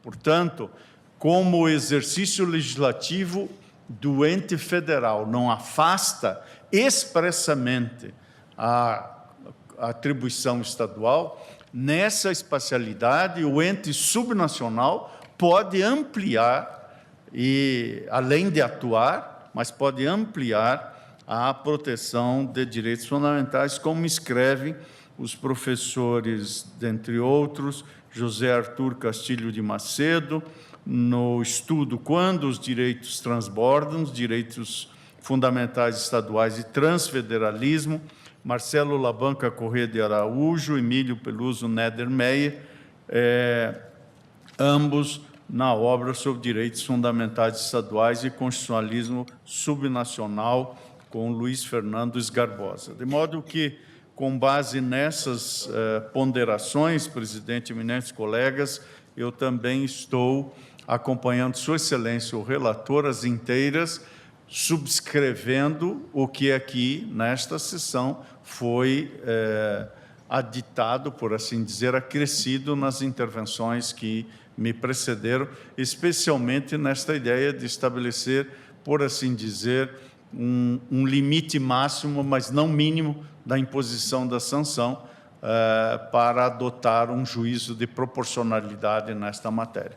Portanto, é assim que voto, senhor presidente, acompanhando Sua Excelência o relator. Obrigado, ministro Fachin. Ministro Luiz Fux. Senhor presidente, gostaria de saudar Vossa Excelência, Sua Excelência, Procurador-Geral da República, doutor Paulo Gonet, nosso decano, o ministro Gilmar Mendes, nossa decana, a ministra Carmen Lúcia. Senhor presidente, eu também aqui verifico que afasto a questão da competência, porquanto, na forma do artigo 24, parágrafo 1º e parágrafo 2º, 155, segundo da Constituição Federal, essa competência realmente é do ente subnacional. Aqui, duas questões, acho que afastam a preocupação que nós temos. Em primeiro lugar, é a inserção das garantias processuais no processo administrativo, da ampla defesa, o contraditório. Em segundo lugar, essa nossa inserção de que, na cadeia de produção, porque às vezes pode ficar difícil imaginar isso, mas que as partes punidas tenham ciência de que, efetivamente, foi utilizado o trabalho escravo. E aqui eu só peço vênia para que não haja nenhuma amenização dessa sanção, porquanto a gravidade de um empreendedor que utiliza trabalho escravo o descredencia para futuras atuações, de sorte que entendo proporcional essa pena, essa sanção aplicada, até porque, do contrário, se nós criarmos uma margem de flexibilidade, isso efetivamente pode sofrer disfunções no âmbito da decisão administrativa. Então, a sanção imposta é de 10 anos, né?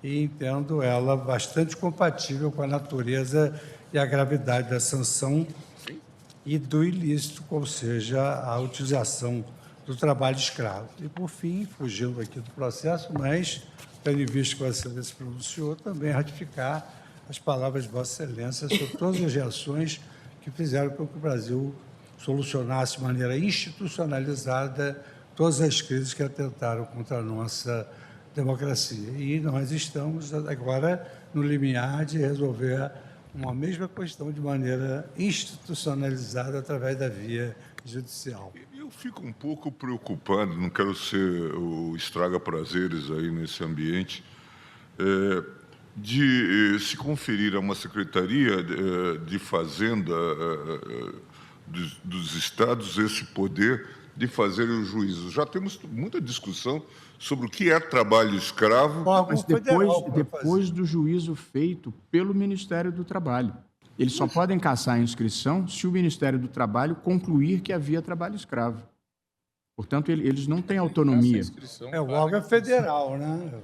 Eles não têm autonomia para deliberar que houve trabalho escravo. Eles implementam em âmbito estadual a decisão federal. O que é que ocorre, ministro? Nesse caso, existe outra legislação que não é essa do Estado de São Paulo, que é a federal, que fala das inspeções do trabalho. Então, a partir do momento que o Ministério Público do Trabalho, as instituições competentes, detectam e relacionam empresas que usam na sua linha de produção o trabalho escravo, aí esses produtos, no momento que são adquiridos por comerciantes para futura comercialização, essas empresas, que não são as fabricantes, mas são as que comercializam esses produtos, elas podem ser apenadas. Aí a Secretaria só entra nessa fase com as empresas que vão comercializar. Mas veja, Vossa Excelência, já no artigo 1º, o que diz? Além das penas previstas pela legislação própria, na legislação própria, será cassada a eficácia da inscrição no cadastro de contribuintes do imposto sobre operações relativas à circulação de mercadorias e sobre prestação de serviços de transporte interestadual, intermunicipal e de comunicação, ICMS, dos estabelecimentos que comercializarem produtos em cuja fabricação tenha havido, em qualquer de suas etapas de industrialização, condutas que configurem redução de pessoa à condição análoga à de escravo. Veja, portanto, qualquer hipótese dessa cadeia, o que pode dar ensejo a uma série de arbítrios. Nós já tivemos aí casos na esfera penal em que as más condições de trabalho eram identificadas como condições análogas de escravo e leva para a esfera penal. Isso na fiscalização do trabalho. E aqui, portanto, toda esta cadeia poderá ser interpretada como, sei lá, hoje, então, dentro desse mundo de fragmentação de atividades, poder-se dizer, não, esta pequena peça veio de uma situação que pode ser considerada análoga à do escravo, até a própria concorrência. Me permite, brevemente. Sim, por favor. Primeiro, a lei exige dolo ou culpa, e, evidentemente, sempre com a possibilidade de controle judicial. Eu entendo o temor de Vossa Excelência, mas a lei está em vigor desde 2013, sem que se tenha identificado o tipo de abuso que preocupa Vossa Excelência. Só para fazer esse registro, e devolvo a palavra. Não, a preocupação é essa de...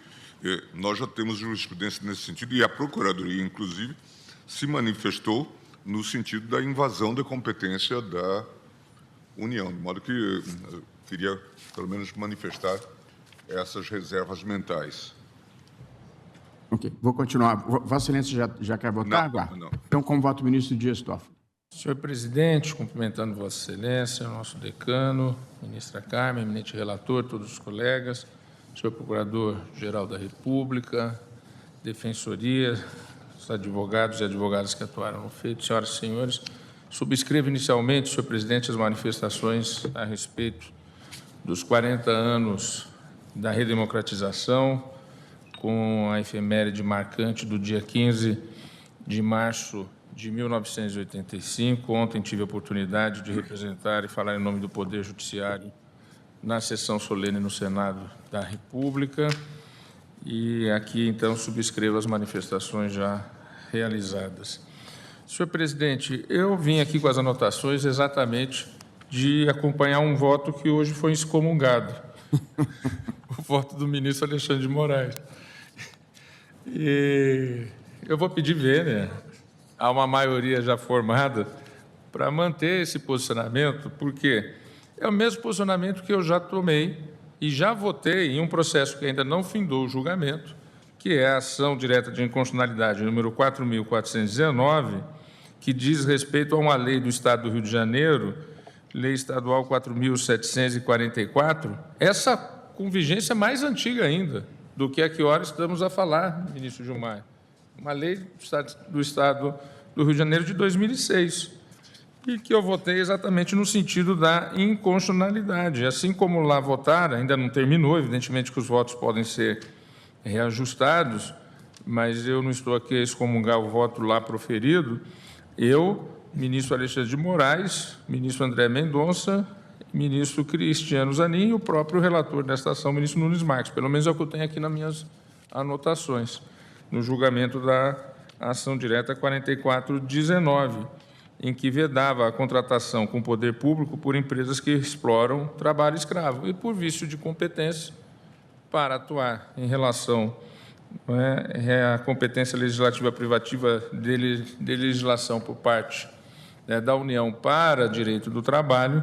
Entendeu-se que, pelo menos até o momento, naquela ação, eu entendi, eu mantenho o voto proferido naquela ação, nesta ação que estamos ora a julgar, é do Rio de Janeiro. Ainda não terminou o julgamento, ministro Gilmar, mas eu vou manter o voto que eu já proferi na ação direta 4419, de relatoria de Vossa Excelência, ministro Gilmar, que é do Estado do Rio de Janeiro.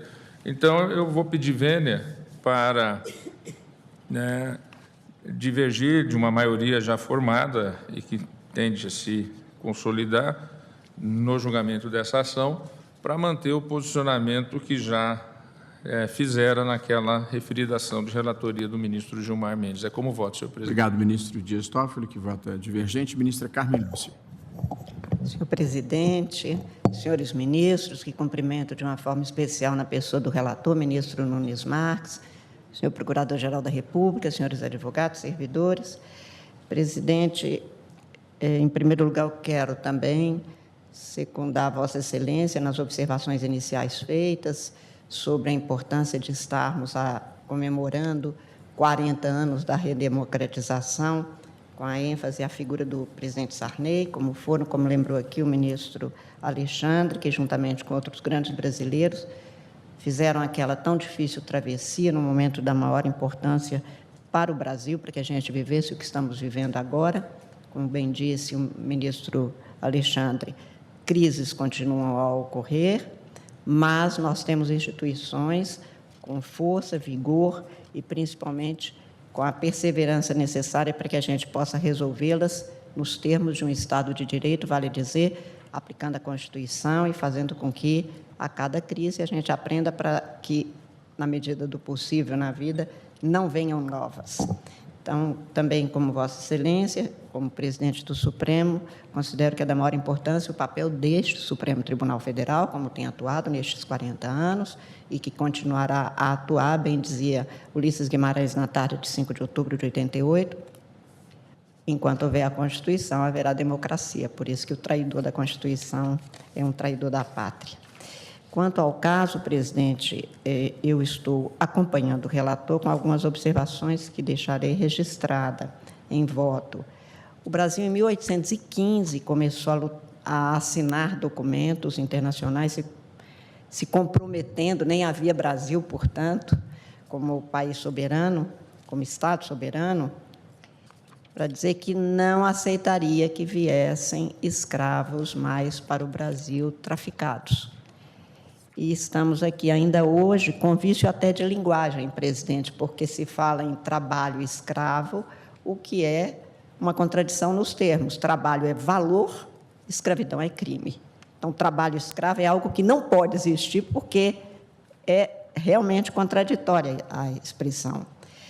E nós continuamos a ter escravidão sendo apurada no país, como já foi lembrado aqui pelo relator, por Vossa Excelência especialmente, com situações que nos envergonham, nos constrangem, em alguns estados, como o meu mesmo, Minas Gerais, de uma maneira muito mais agressiva, e as providências tomadas, a meu ver, vão exatamente na linha do que propõe a Constituição, no inciso 1 do artigo 3º, que foi lembrado pelo relator, na construção desta sociedade, que, para ser justa, não pode conviver com nenhum tipo de tratamento degradante, e nada mais degradante que a escravidão.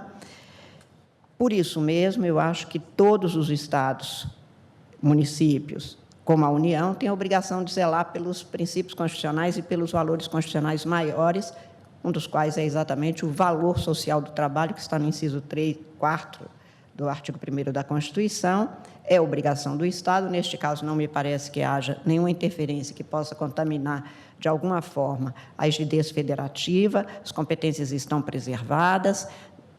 Por isso mesmo é que também eu estou acompanhando, portanto, no sentido da procedência parcial, para dar a interpretação conforme com os realces dados por Vossa Excelência, que foram acompanhados pelo ministro relator.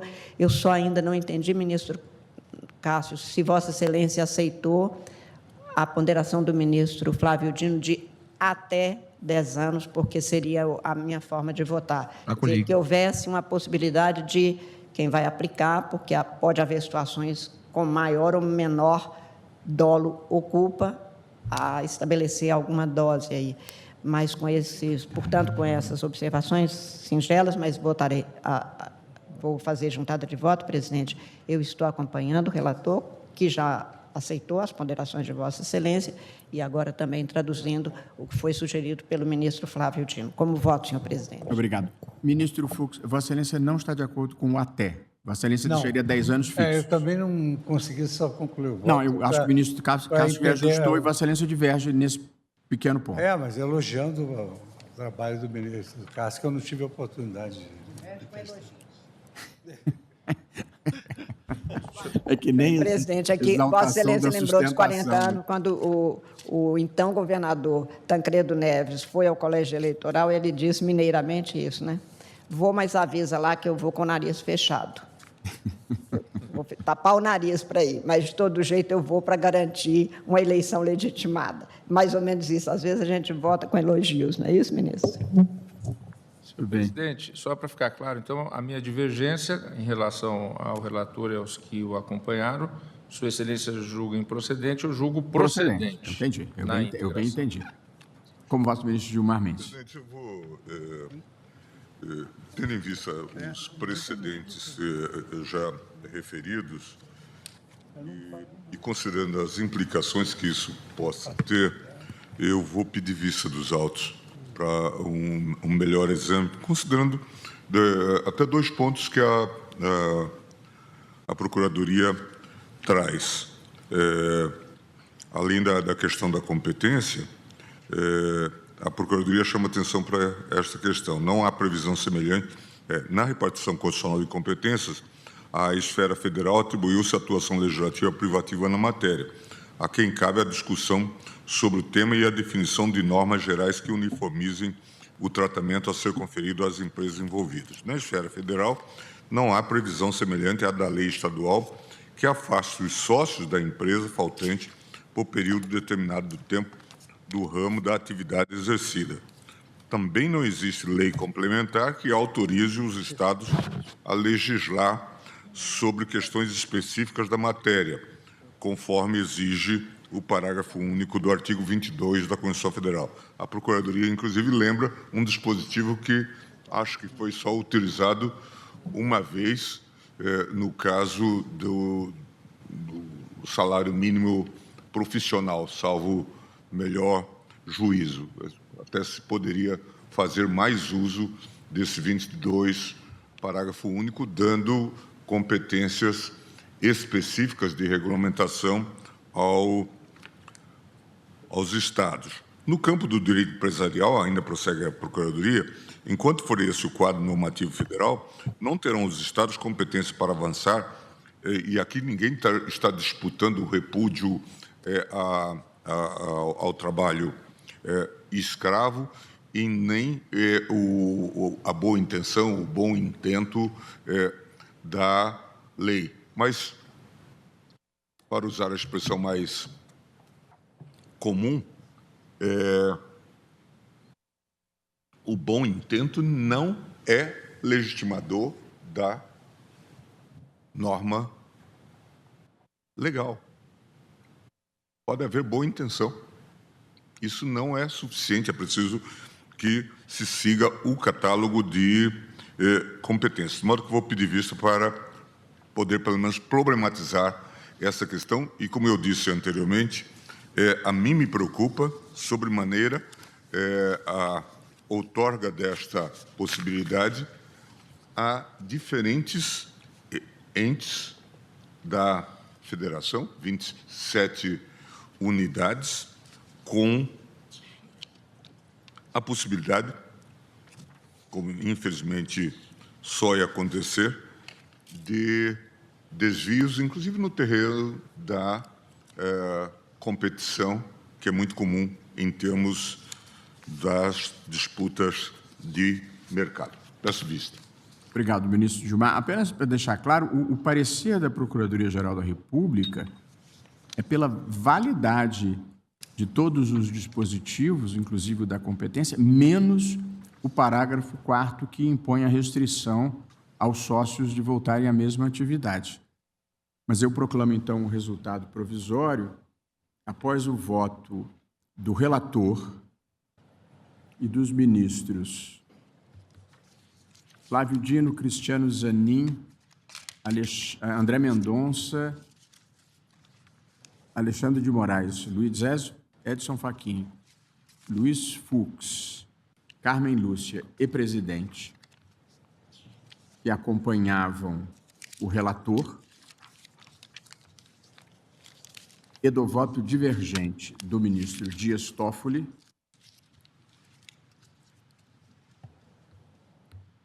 que julgava procedente o pedido,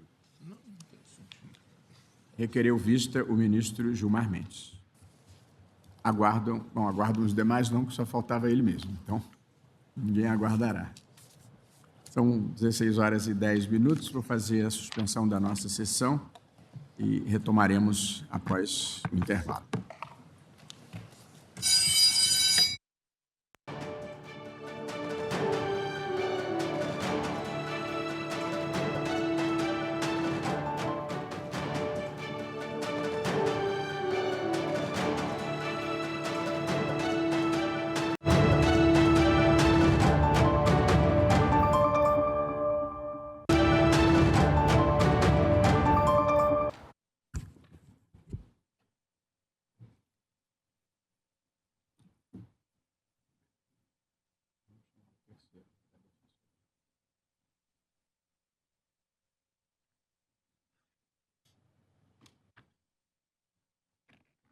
Renovo meus votos de boa tarde.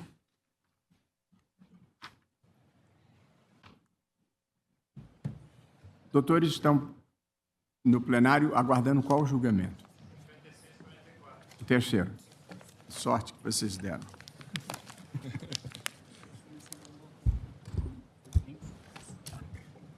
Não? Nós estávamos... primeiro, na celebração de um acordo de cooperação técnica com o Tribunal de Justiça de São Paulo e as Procuradorias do Estado e do município. E, na sequência, fizemos uma sessão de conversa interna tentando unificar posições num tema complexo e delicado e importante. Por essa razão, estamos começando um pouco mais tarde a sessão da tarde. Nós temos, nos últimos tempos, e acho que para bem, mudado um pouco, em alguns casos, o modelo de deliberação do Supremo, em vez de ser o modelo em que cada um é surpreendido durante a sessão com o voto, de nós procurarmos fazer um debate prévio e produzir posições que a gente tem chamado de percúria, uma posição de consenso, quando possível.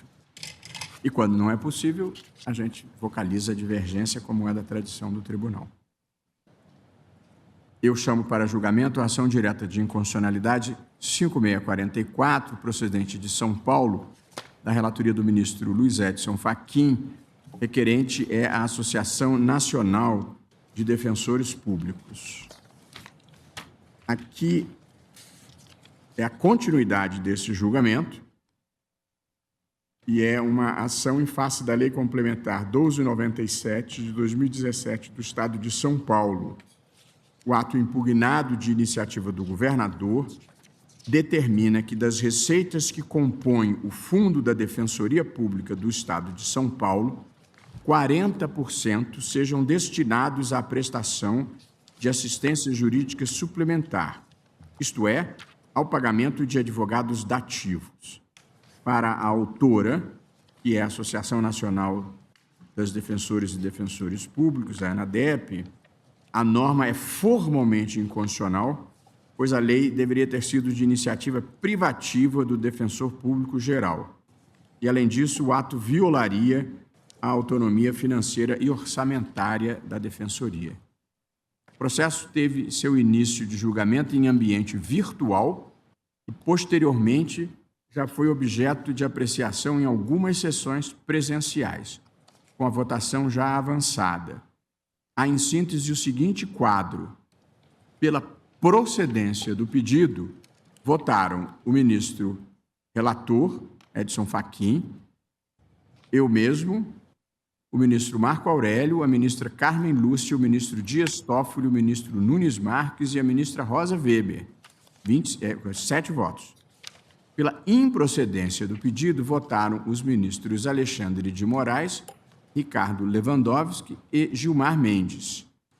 A última sessão de julgamento, após o voto do ministro Gilmar Mendes, pediu visto o ministro Dias Toffoli. Passo, então, a palavra ao ministro Dias Toffoli para complemento do seu voto e, na sequência, ouviremos o ministro Luiz Fux, que é o único que ainda não votou. Exato. Vossa Excelência tem a palavra, ministro Toffoli.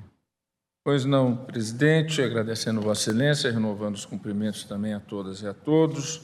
Senhor presidente, eu já havia votado, acompanhando o eminente relator, o ministro Luiz Edson Fachin, no sentido da procedência, e, em razão das divergências apresentadas, eu entendi por bem avaliar os argumentos que foram trazidos na divergência a partir do voto do ministro Alexandre de Moraes, do ministro Gilmar Mendes e do voto já anterior também do ministro Ricardo Lewandowski.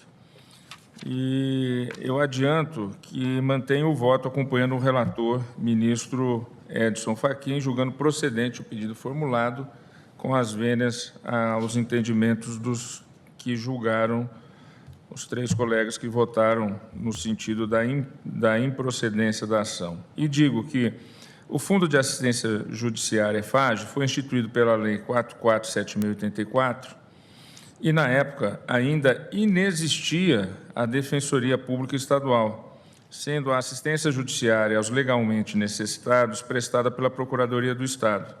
Eu mesmo tive a oportunidade, senhor presidente, através do Departamento Jurídico do Centro Acadêmico 11 de Agosto, lá na Praça João Mendes, atuar em defensoria pública para a justiça gratuita, ainda estagiário do 4º e do 5º ano da Faculdade de Direito da Universidade de São Paulo, através de convênios, exatamente com a Procuradoria de Assistência Judiciária do Estado de São Paulo, que era um braço da Procuradoria-Geral do Estado. E desse braço da Procuradoria-Geral do Estado é que depois foi instituída exatamente a Defensoria do Estado de São Paulo. Então, mesmo que como estagiário, eu fui um estagiário da Defensoria do Estado de São Paulo através de convênio. E convênios que ainda existem, e que são sustentados através desse fundo, e verifico ali a concordância da Defensoria e dos representantes dos defensores, da Defensora e dos defensores que aqui estão. Pois bem, então essa lei é anterior ainda à própria existência da Defensoria. E, nesse contexto, o Fundo de Assistência Judiciária estava vinculado à Procuradoria-Geral do Estado, para custear as despesas relativas à atividade de defensoria. A Constituição de 88 estabeleceu, em sua redação original, que a Defensoria Pública é a instituição essencial à função jurisdicional do Estado, artigo 134. Em 2004, foi incluído no texto constitucional o dispositivo assegurando às defensorias públicas a autonomia funcional e administrativa, bem como a iniciativa de sua proposta orçamentária nos termos lá descritos, artigo 134, parágrafo 2º. Com a Lei Complementar 988 de 2006, a Defensoria do Estado de São Paulo foi criada. Esse diploma normativo também previu que constituem receitas da instituição, entre outras, os recursos provenientes daquele fundo, do FAGE, e as dotações orçamentárias e créditos adicionais originários do Tesouro Estadual. Assim, entendo que não há dúvida de que aqui houve preocupação em conferir a ela receitas correlatas à sua autonomia, constitucionalmente assegurada. É óbvio que aqui há uma discussão em relação a uma série de outras carreiras de Estado que têm propostas de emenda constitucional para várias delas, e nós aqui já sinalizamos, em obter dicto, em outros julgamentos, vários dos colegas já sinalizaram que já basta, né?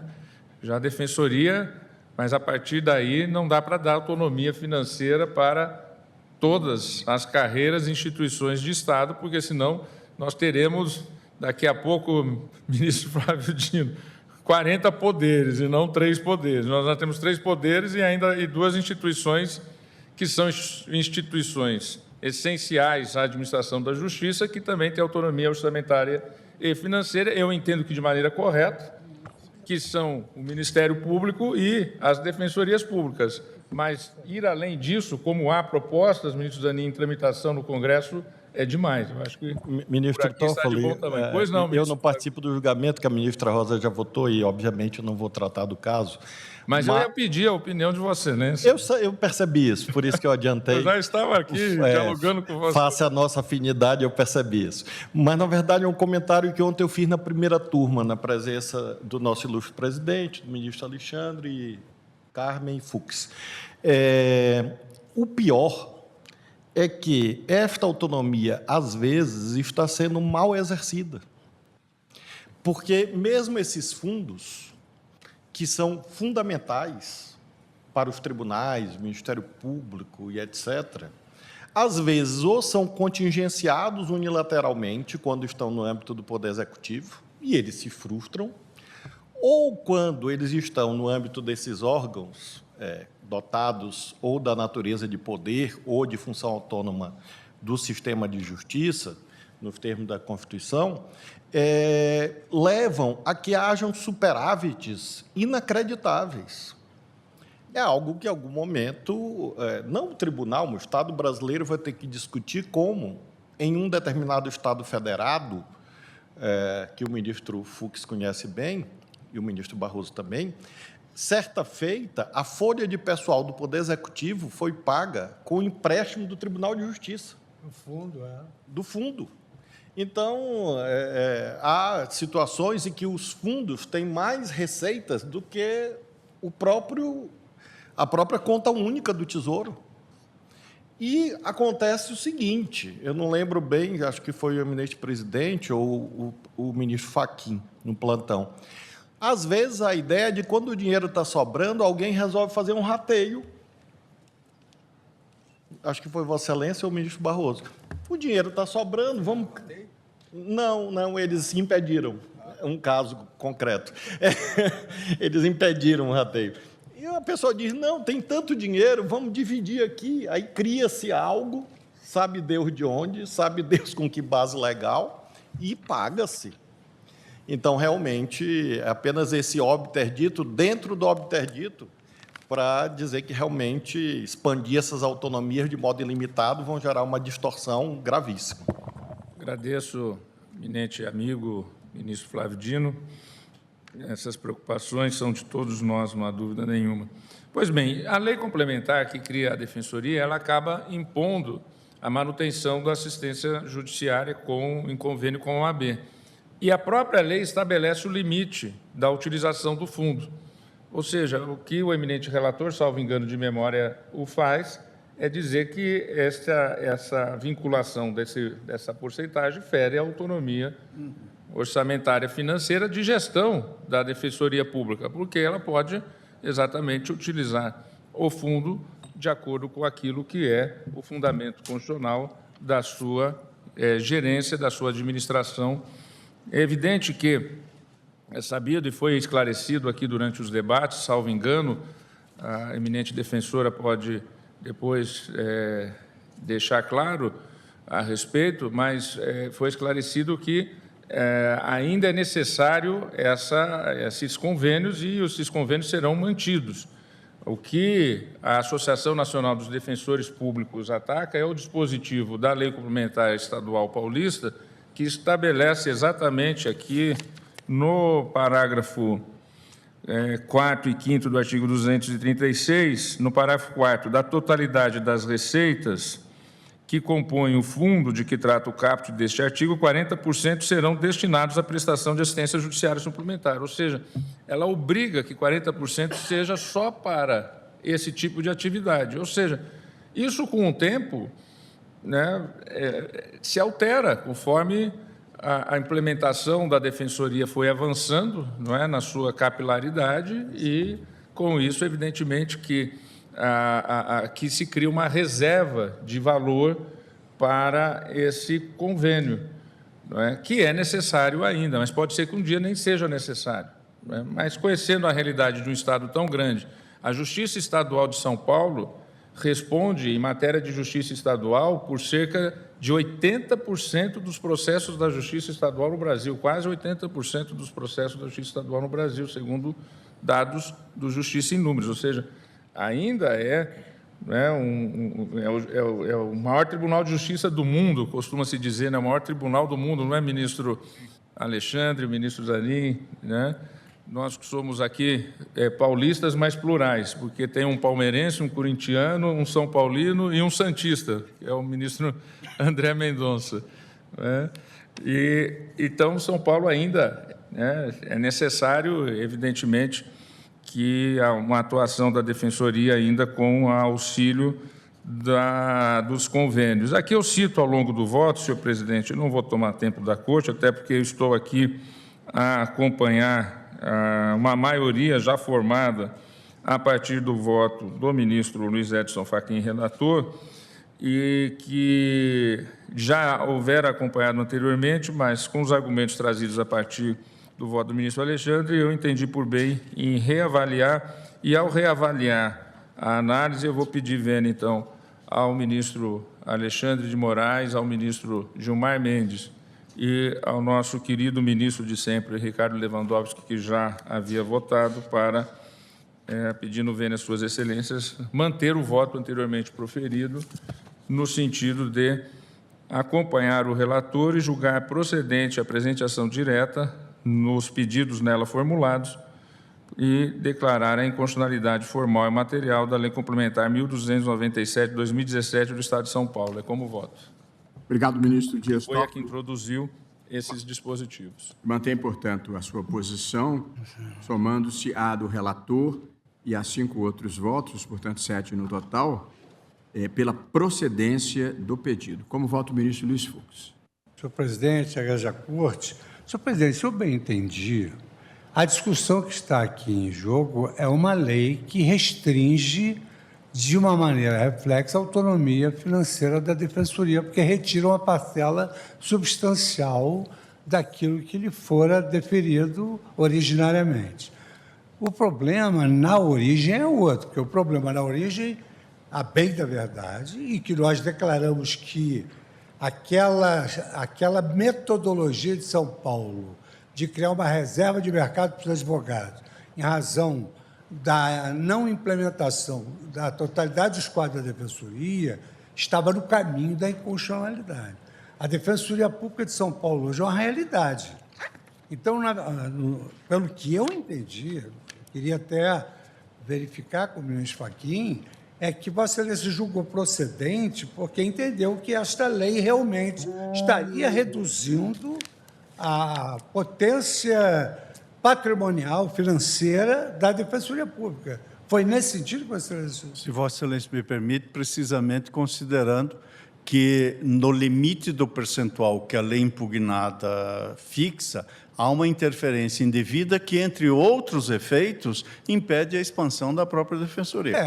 Sim, é porque o ministro Dias Toffoli fez algumas ponderações sobre o que votaram, o que adotava agora, e eu fiquei um pouco em dúvida. Então, eu também já tinha... Eu não havia votado, mas já havia preparado o voto, fazendo uma imbricação entre a Defensoria Pública e a cláusula pétrea do acesso à justiça, porque, indiretamente, isso acaba infirmando, porque a Defensoria Pública atende a população carente. E não há uma necessidade daquela lista da OAB, porque a Defensoria Pública, nós julgamos há muitos anos que essa estratégia que ocorria em São Paulo era inconstitucional. Só que nós não poderíamos declarar imediatamente inconstitucional porque não havia Defensoria Pública. Então, é inconstitucional essa portaria da OAB. E aí, no dia seguinte, nós teríamos 1.000 defensores, 1.000 cadeiras, 1.000 gabinetes? Não. Então, foi declarada a inconstitucionalidade sem declaração de nulidade para que houvesse um prazo para que se realizassem os concursos. Mas hoje a Defensoria Pública de São Paulo é uma realidade e esse tipo de supressão de renda acaba, de financiamento, aqui, de fundo, acaba realmente infirmando não só a autonomia financeira, como, por via reflexa, a cláusula pétrea do acesso à justiça, porque são eles que atendem os mais necessitados. Então, aqui, eu tinha preparado exatamente o voto acompanhando o eminente relator, julgando procedente o pedido veiculado na ADI, declarando a inconstitucionalidade da Lei Complementar 1.297. Estou de acordo? Foi nesse sentido? É assim que eu voto, senhor presidente, com todas as vênias das divergências. Muito bem.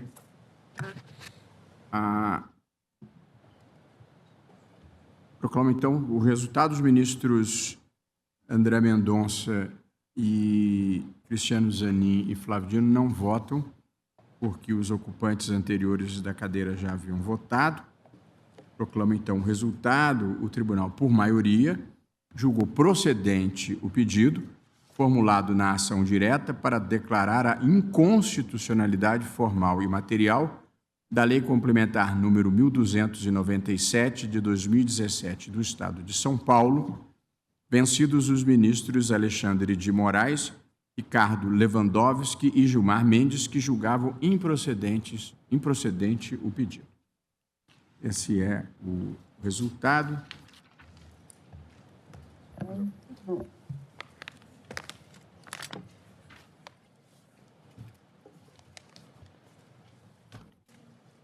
Acho que não, só se for muito simples. Tem um caso seguinte, não creio que haja tempo, a menos que seja muito simples. É a ADI 7206. Não. Acho que não, né? É um voto vista do ministro Alexandre. Podemos transferir para amanhã. Tá bem? Então, amanhã, ajustando aqui ao vivo a cores em público a nossa pauta, eu vou reincluir os embargos de declaração, caso consigamos avançar nesse debate, e vou reincluir este de agora, da relatoria do ministro Cássio Nunes Marques, que é o ADI 7206. O que mais que tinha de amanhã, Pedro?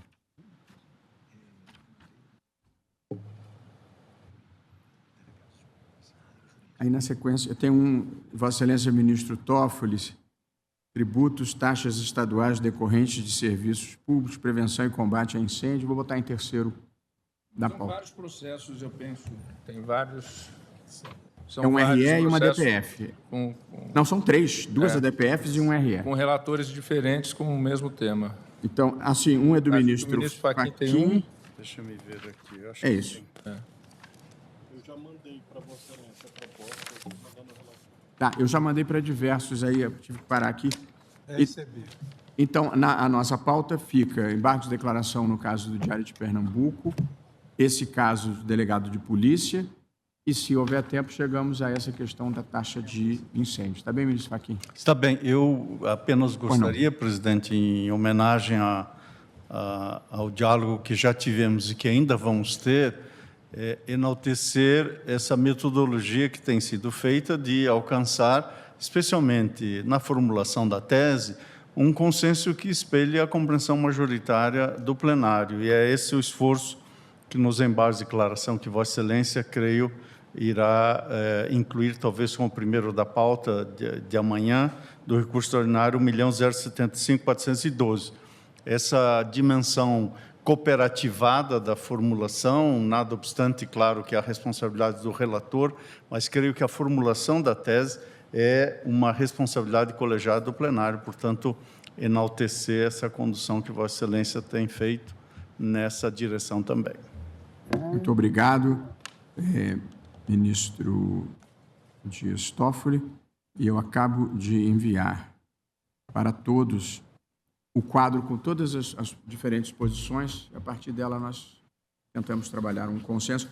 Esse é um caso delicado porque envolve o tema da liberdade. Atualizado. Envolve o tema da Já liberdade de atualizou. expressão. Mandei para todos. Já atualizado, né? Já atualizado. Okay. Obrigado, presidente. Envolve o tema da liberdade de expressão, aquele caso do Diário de Pernambuco, e nós queremos ser bem precisos na tese, pelo apreço, pela importância que o tribunal dá à liberdade de expressão e a importância também de proteção de outros valores constitucionais em situações não menos protegidas pelo ordenamento jurídico. Portanto, estamos tentando acertar com precisão, fine-tuning, a nossa tese. Agradecendo, cumprimentando os ilustres advogados e defensores que estão na plateia, agradecendo a presença de todos, declaro encerrada a sessão.